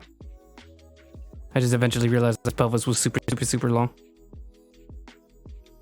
Which, as tall as this guy is, I think he's like 6'7", 6'4", something around there. He's not that. His pelvis should not be like that long. That's like a dinosaur. It's like a dinosaur pelvis if it stood on 2s. Instead of quads. That was almost perfect in my first try. Just a little too fat. I think that's as perfect as I can get it.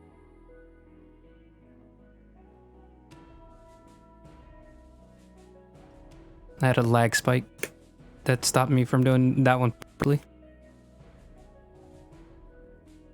Way too round. You get too round, you start to look a little too feminine.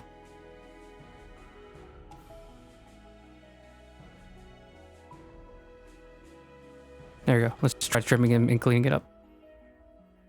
These pants are going to be like all black anyway, so like the lines are going to matter probably least here.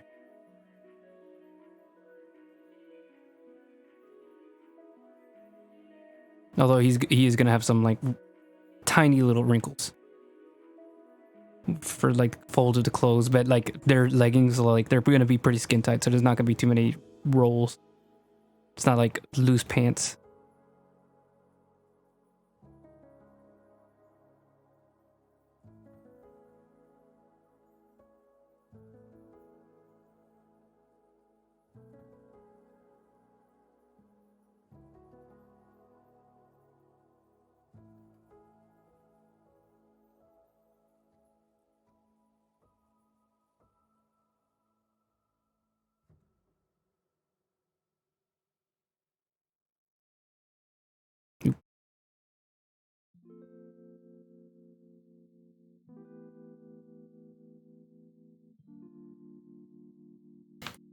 All right, let's take off the sketch lines for a second. Yeah, it's kind of all the lines I need down there. I might make his crotch a little less square. I don't know why it's so square down there.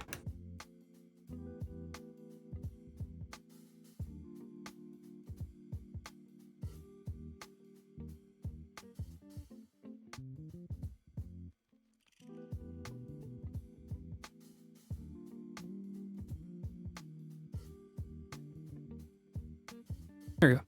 And I'm going to use a brush pen quick to get some wrinkles here. Nothing too crazy. I usually get people looking at me funny if I put too many wrinkles around this area.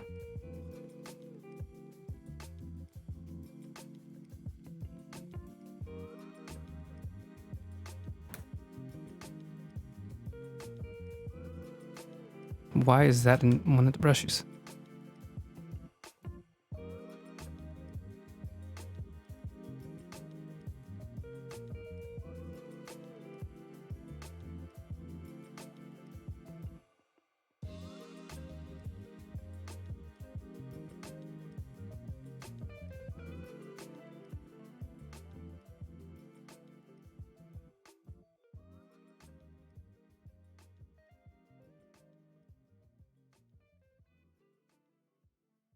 This is a very scary area to be trimming.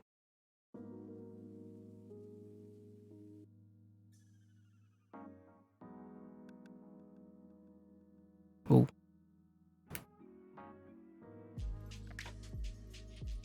Then if I wanted to do the muscles, like there'd be like one thin muscle that wraps around a leg over here. Then like a big old chunky muscle right there. I think I'm just gonna do like the lines right here. So you can tell it's muscular. Maybe like a little line right here. For like the hard part of the hip bone. There's like a hard line there. I think it's more prominent on women. They have like a very strong like bone like protrusion over there. It's like the very top of the hip bone. Then on guys, it can be there, but it usually isn't that noticeable. But maybe it's just not as noticeable on me because I have love handles. It is what it is.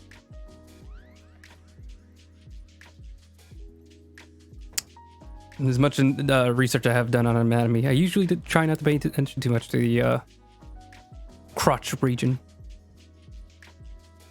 I avoid that, if at all possible.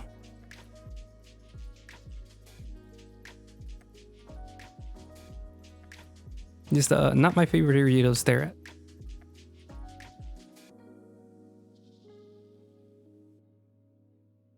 I'm gonna do like little folds that go over right here, then drape.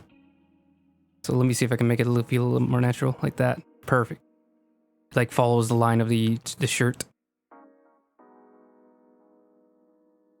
Can't do too many of them though, because then it's gonna look like the shirt's wet, which he doesn't sweat because it's vampire. I don't think vampires sweat.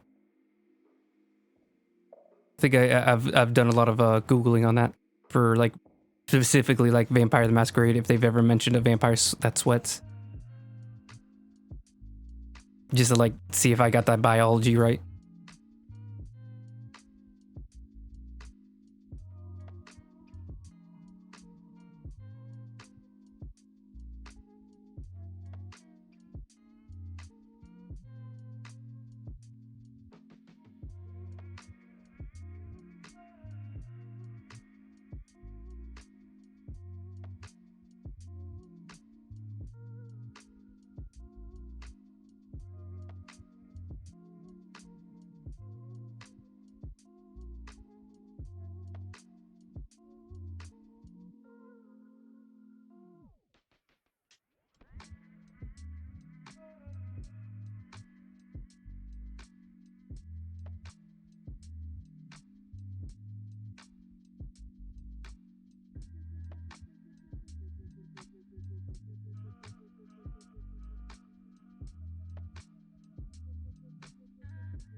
Wait a second. Let me bring back the sketch. Oh, never mind. I don't have any sketch lines.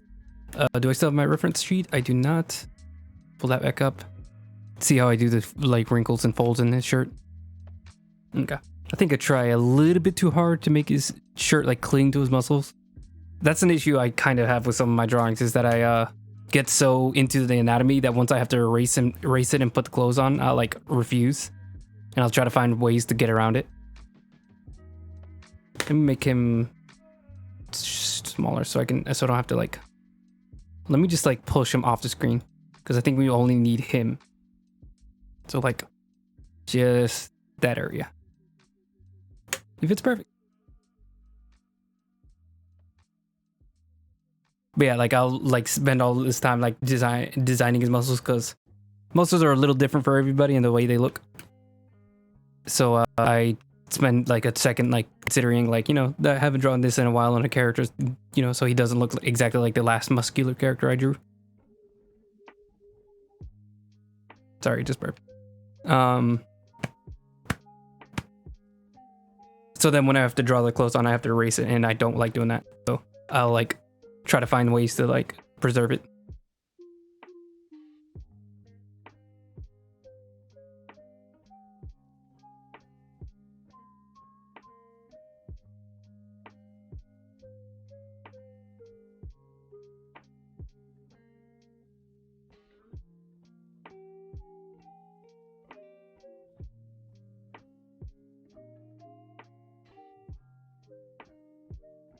Sorry, I want the like the specifically that is, you know, like it's like this little area right here where you can see the shirt coming down, so you could tell like exactly what kind of shirt it is if you've seen it before.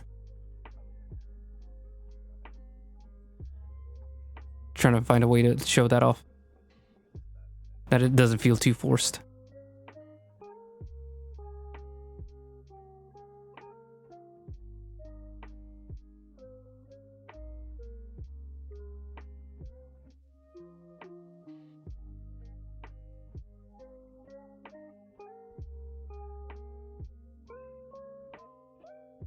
Is that the dog? It is the dog. Only the dog might bore and interrupt me while I'm drawing. Why are you hiding?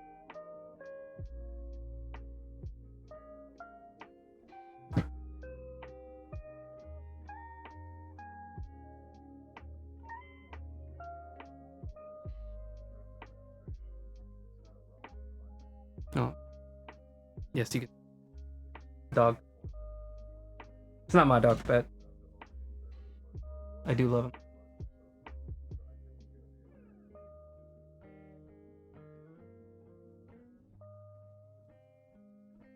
Why are you such a dog, I swear. Alright, get away. Why still?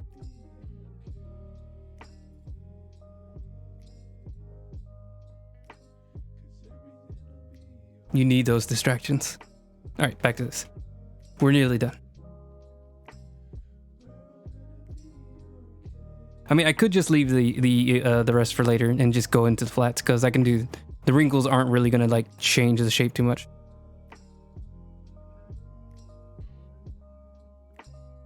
I'll probably do that. I say as I continue to draw more wrinkles. I don't want too many wrinkles. I'm just gonna go with the flow and just draw as many wrinkles as feels necessary, and then just dial it back later. We're just gonna focus on that for now.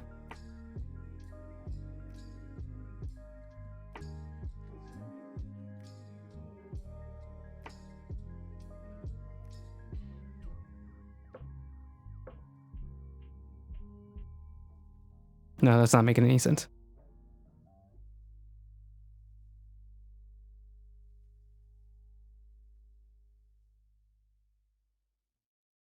Whoa. No. Oh, crap. I hotkeyed the eyedropper tool, so sometimes I'll randomly just choose a color. It's helpful whenever I'm in the coloring stage, but not helpful when I'm not.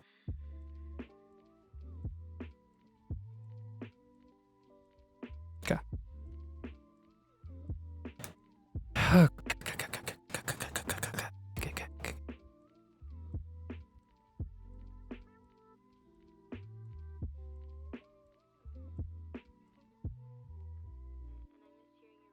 think this is a little too bold.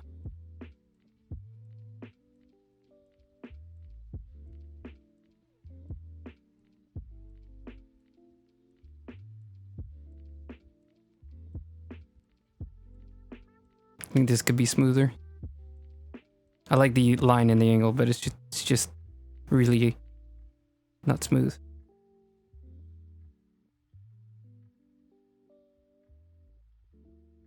That feels right.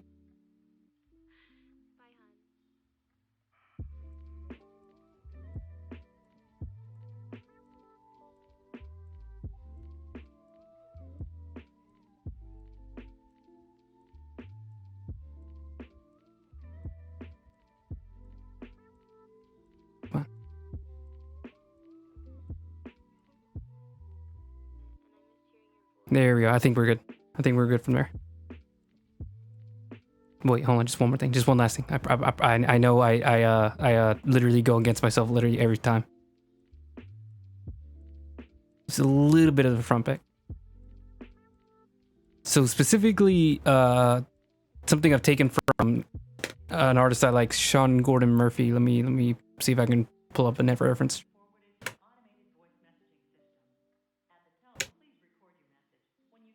Let me see if I can find a good reference. Perfect, actually. That's it. That's the one. Well, actually hold on. It's not perfect, but let me try looking just a little longer. Okay, here. This one's a good one.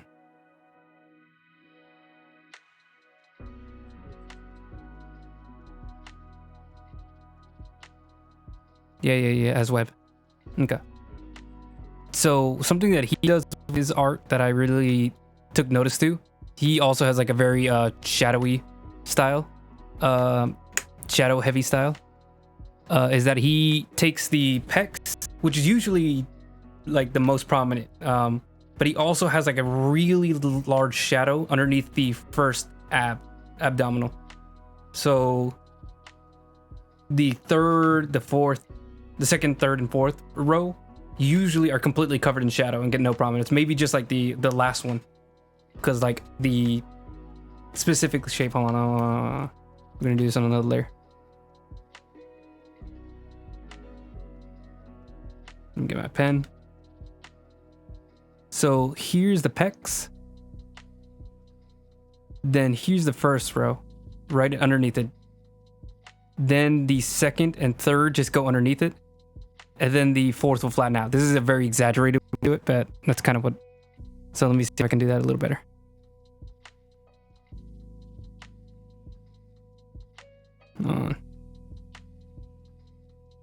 Pec. First row. Then it kind of swoops down like that. So this is kind of like the way he draws his abdominal muscles. And then like you can see like this part is like completely shadowy. And that's something I've like really taken to, like the prominence of really that first row can really like change the look of a character. The look of the character. I just repeated myself. He also has drawn characters that are kind of like fat muscular, like where they're a lot wider and have like a more prominent belly, but still maintain like the shoulders and the chest muscles. And I think that like silhouette, I use that word a lot, like the silhouette of a person who's very wide in middle and wide up top is very intimidating. And that's something I've also taken, like I've drawn a lot more characters with that kind of look, simply from seeing his art. So Sean Gordon Murphy, highly recommended getting any of his art or reading any of his comics. He has his own like solo series of Batman comics, Batman the White Knight, and they're just, I mean, the writing is like 8 out of 10, 9 out of 10, with occasional dips to like a 5 to 6, but like very, very occasional. I think only there's 3 series. There's the first 8 comics or whatever. There's another 8 comics, and now he's starting his 3rd series of 8 comics. The second one was really good start, really good, like almost all the way through. I think the ending was just a little rushed, and a little on the writing. But besides that, his art is mwah, mwah, mwah. I absolutely love his art. I think artists that use like a lot of intense shadows are just like it just gets my monkey brain on. Wasn't it supposed to be flatting? What am I talking about? All right, so we're gonna flat just the main character out real quick. I'm gonna take away the reference for a second. So we're gonna go above the sketch layer and below the ink layer. I'm gonna go ahead and group it too. Okay. So the unfun part of flatting, the initial tracing.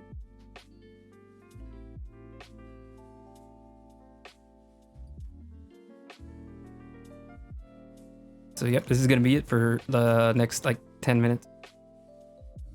Just gonna be following along the lines.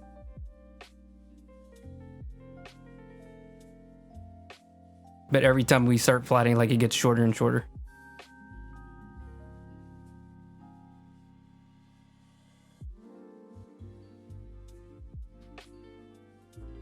This isn't exactly the lasso tool, but I use it like I've seen people use the lasso tool.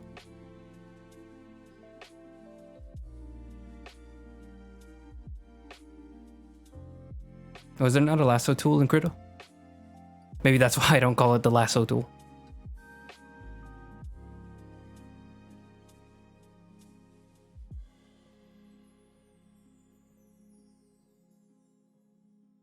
Okay, we're gonna go around. Bop. The interesting part of this is when you have people with like gaps in the middle. So what I mean is like trace around his entire silhouette, but he has like this gap that I have to erase in the middle of there. This character is very wide and spread out, so like I won't have to worry about it with him. Hello? Where's my selection?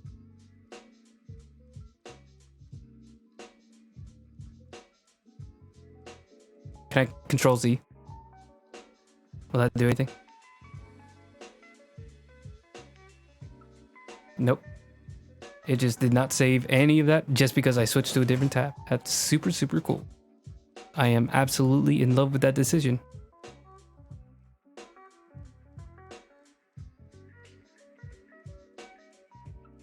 That serves me for trying to talk.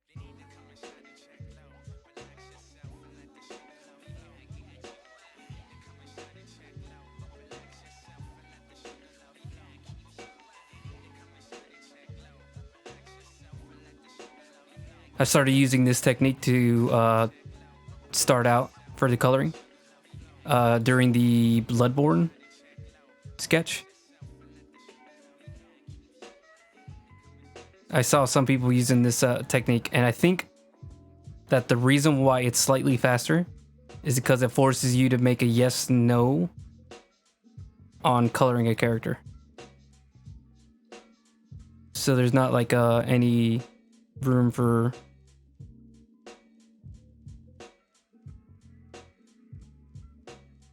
trying any like different effect. Like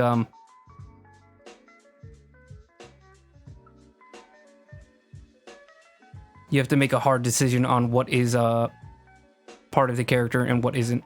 So like if you have like hair that fans out, you can't like slowly fade it into the background. I mean you can, but this process forces you to make a decision first, and then you can go back later and make fancy little adjustments.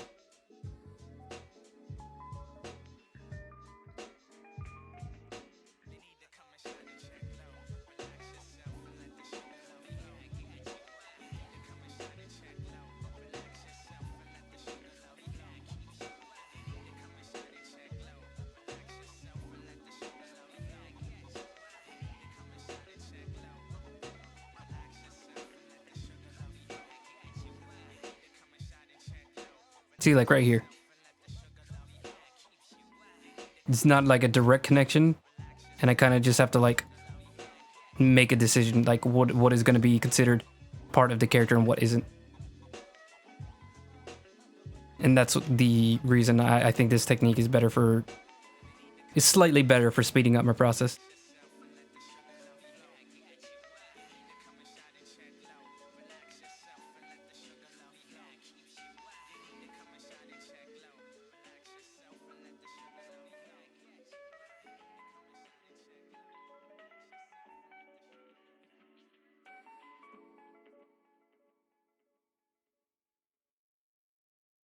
There's still some more lines I need to do. I realized that the hair, one side of his hair is supposed to drape over his shoulder a bit. And I didn't do that at all. Yeah, you can tell. Like it goes over one side of his face, but then immediately goes right back behind his shoulders, which is fully possible. Although it would still like touch your shoulder a little bit. It would cover your shoulder just a little bit. Because it'd still be in front of your face and then have to curl back.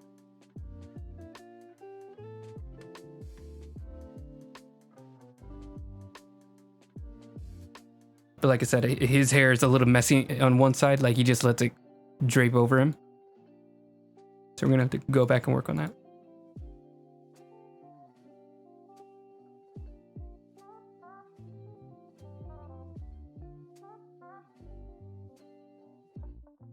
Oh no, we're coming to the hand. That's gonna be a real pain in the butt.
By God, we will be done with this one day, I promise. We will reach that holy land of being finished. I will see to it.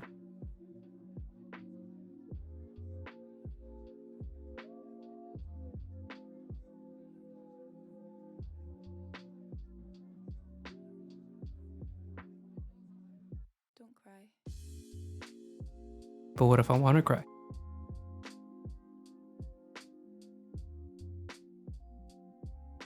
So I'm responding to the song.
Okay, we're done with the hand.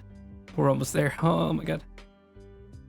Could probably be going a lot, zoom out a lot more for this.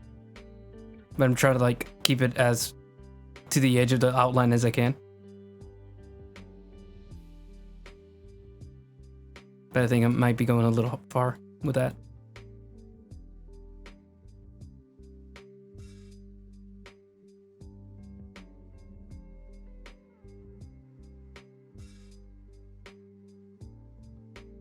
Crap, crap, crap.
We're almost there. Let's say we're almost there.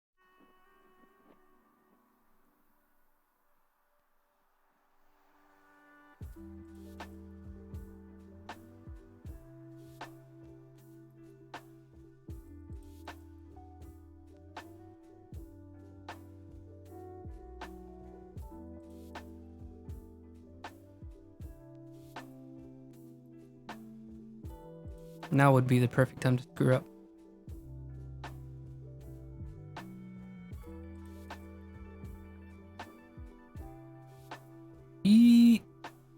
Tiny bit of a screw up, I think. I think I went over the line. That's what I get for zooming out.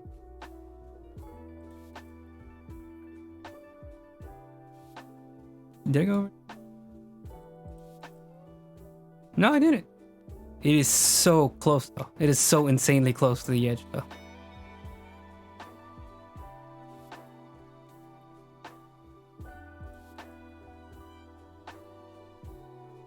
Oh, oh, oh. We're coming to the end. We're coming to the end. We're near the finish line.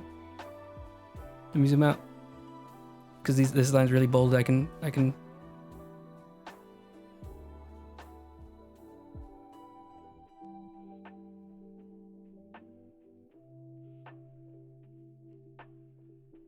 I'm like actually kind of breathing heavy right now. We're almost there. We're almost there. Almost.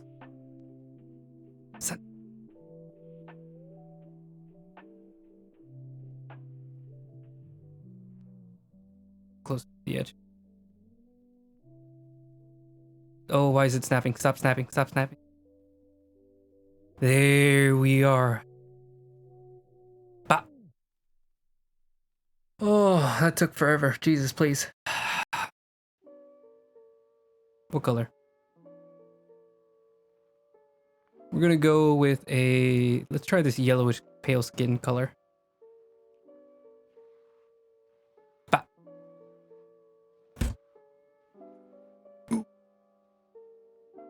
Give it a second to flood fill. There we go. Very warm peachy color. We might give it a more pale, grayer like undertone.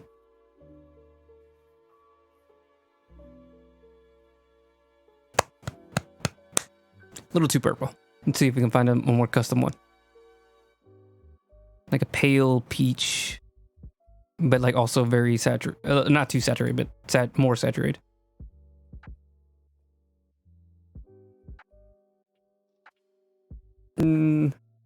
That feels good enough. That feels like a good start. Let's zoom out, see if we got any issues. Let's deselect now.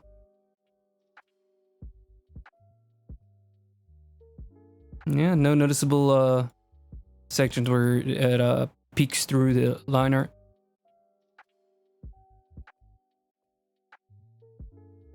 Do need to do some more cleaning up on the hair. Not too much. What do you think, SpongeBob?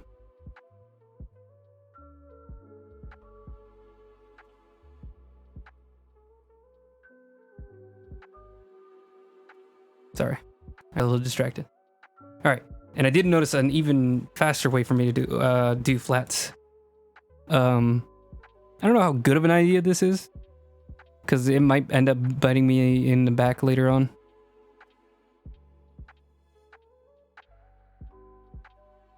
But I remember the alpha channel. I think that's what that is. So I can just like draw over it and draw over the base and not have to worry about going over the lines. I do have to clean it up for like the flesh bits.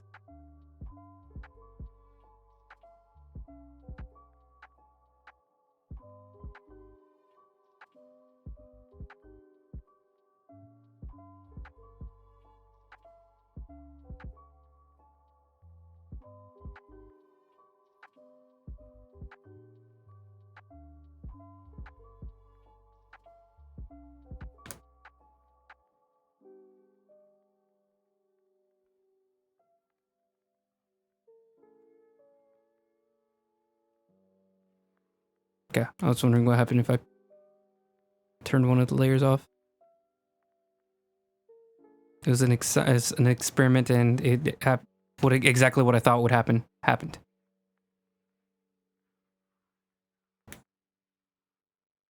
Oop.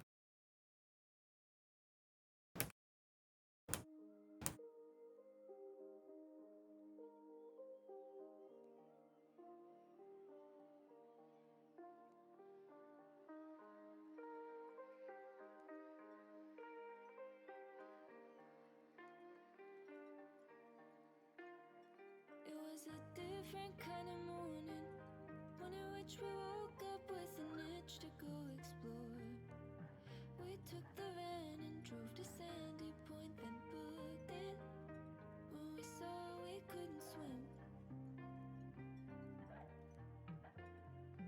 made our way up to Rehoboth, walked the boardwalk, swished the sand around our toes, grabbed a slice of that thin pizza you adoring, watch the seagulls in the sun dance in the sky.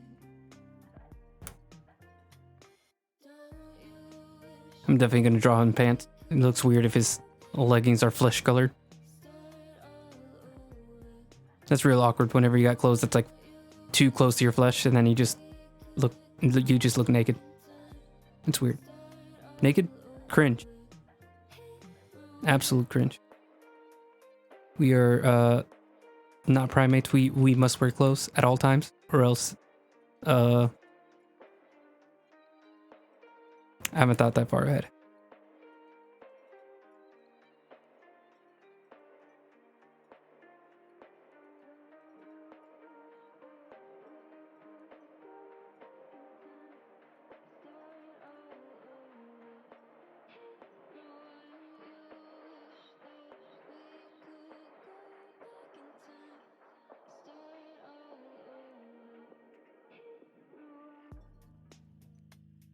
thought about it just the other day, how we hadn't many things to wear, and once the sun tucked under ocean waves, it started pouring down. We had to duck inside, looking for a spot where we could spend the night. Here we go. I can't remember how the story ends, and I'm And then under that, we're gonna do a grayer color for the pants. It's gonna start gray, then we're just gonna make it almost black.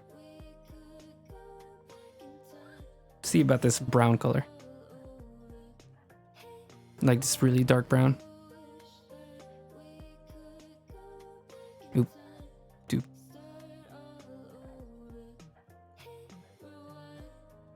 And also make the line art a multiply.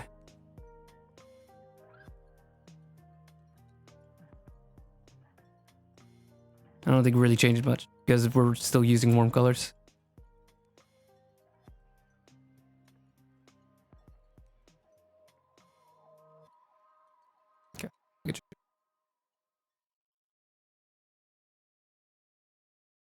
Then let's do the hair. I think I'm gonna put the hair behind him.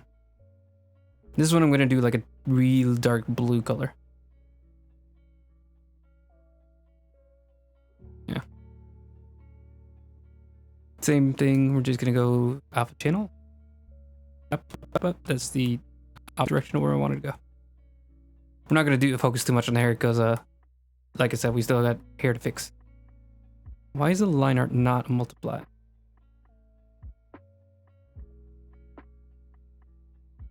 That's the wrong one. Please.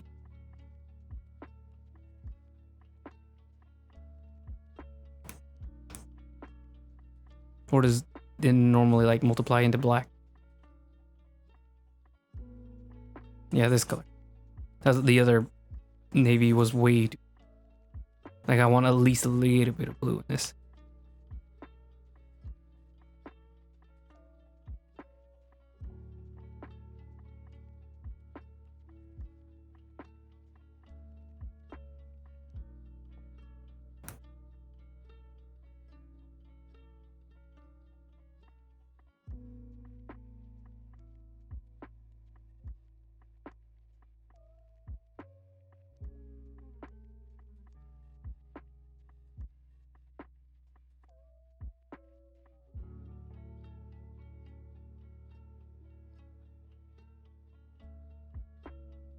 Just some of the face. Like I said, I'm not going to clean this up too much. Gonna make the beard a separate layer from his hair.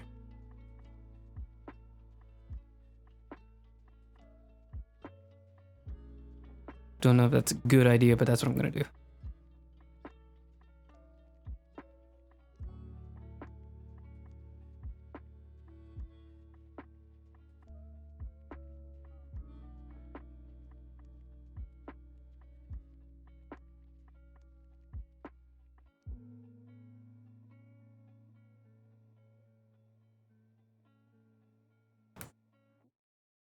Then this is gonna be the facial hair.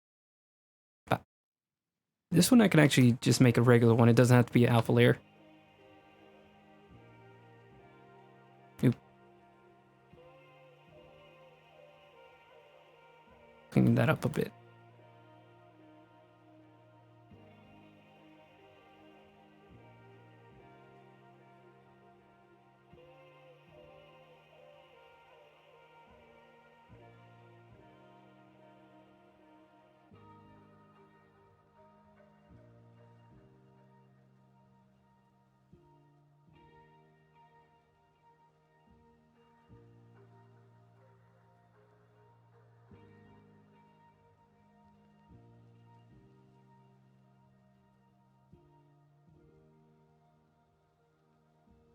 The eyebrows at the other end can be on the same layer.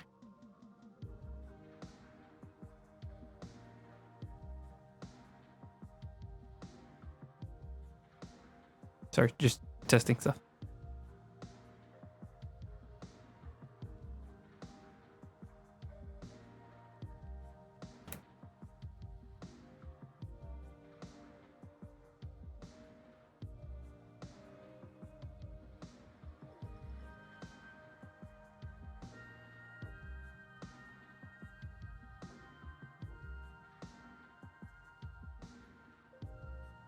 And while I'm at it, pop.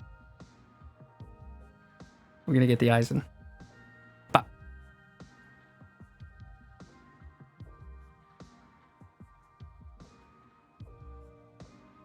Pop.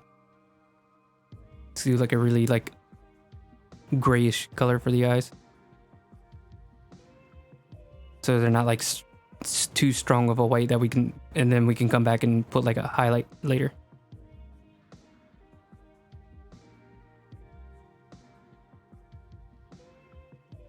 Oh yeah, teeth. Let's do that too. Teeth can go just above the beard layer. Just down one.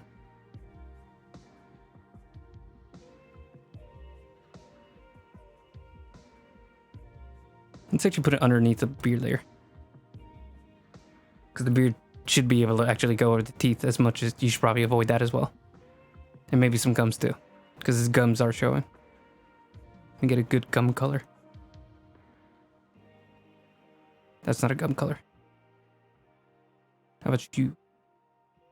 It's a decent gum color. No, that's just purple. There we go. That's the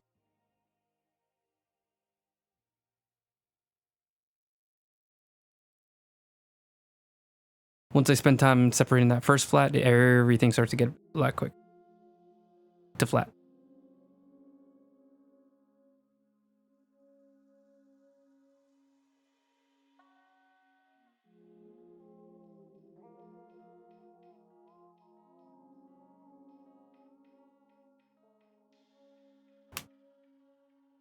Here we go. There's our lad. And just for the heck of it. Who lives in the pineapple under the sea? SpongeBob SquarePants. I don't know the rest. Adorable is he? I don't know if that's the lyric. SpongeBob SquarePants. SpongeBob SquarePants. SpongeBob. SpongeBob SquarePants. Dun, dun.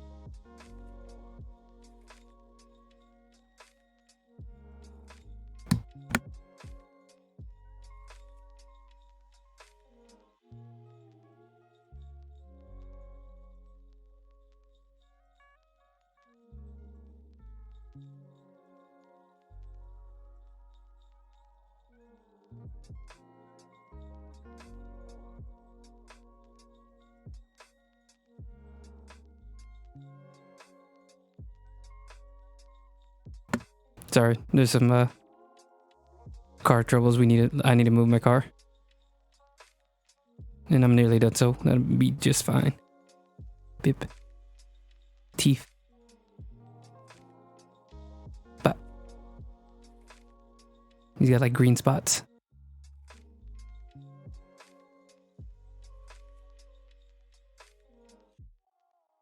And he's got brown pants. Everybody knows his brown pants. I mean, it's part of his name. Brown pants. SpongeBob brown pants.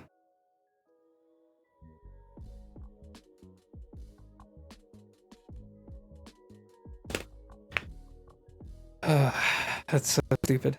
But I'm glad I have it. I mean, technically, I think he had blue pants during that episode, but I'm not the lore expert on SpongeBob. So let me get everything else out. I'm just gonna do everything except for the main character. We don't need his sketch lines anymore. We're gonna keep it for posterity, but we don't need it anymore.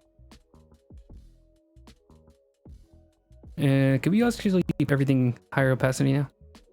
Yeah, like that. I'm gonna keep SpongeBob in the background because it makes me smile. And we need things to make us smile.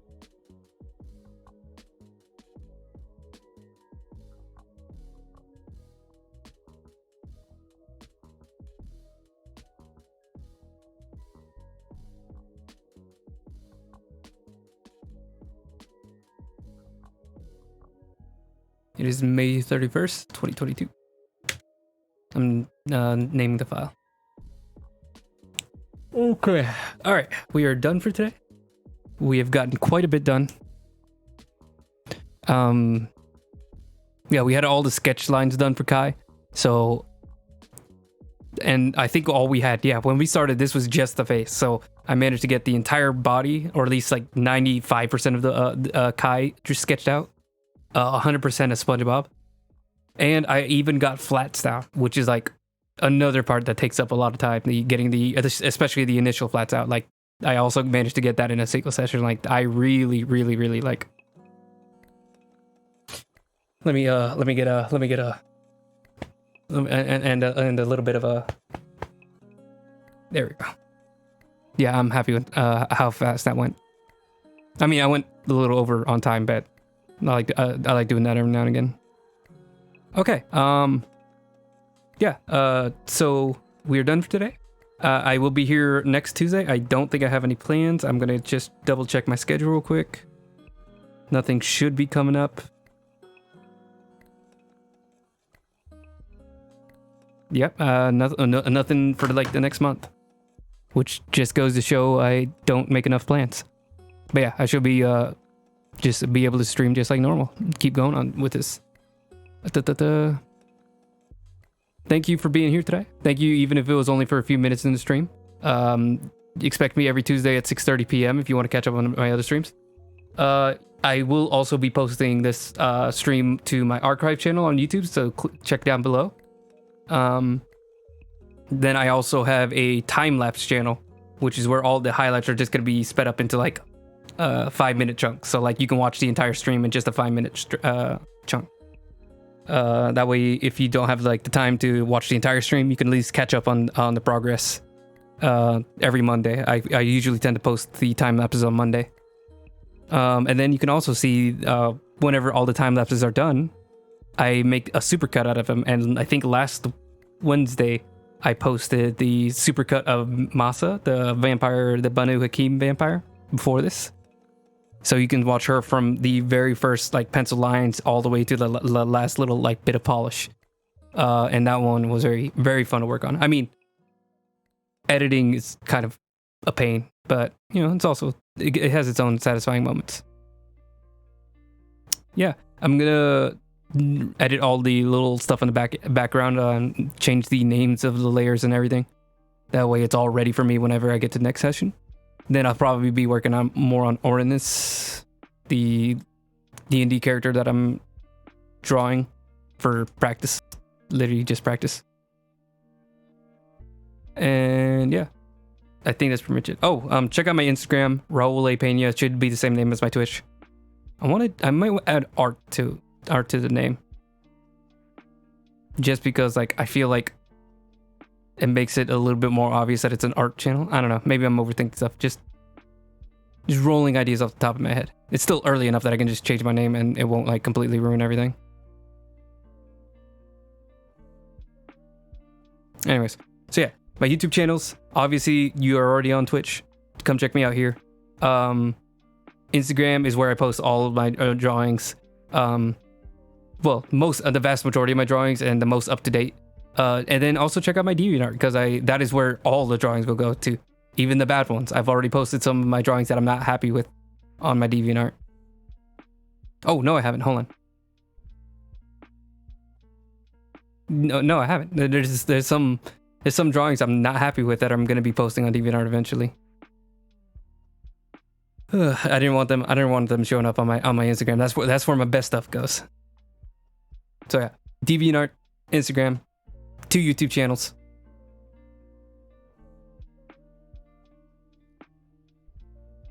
I think that's pretty much it. I'm still working on getting that shop open.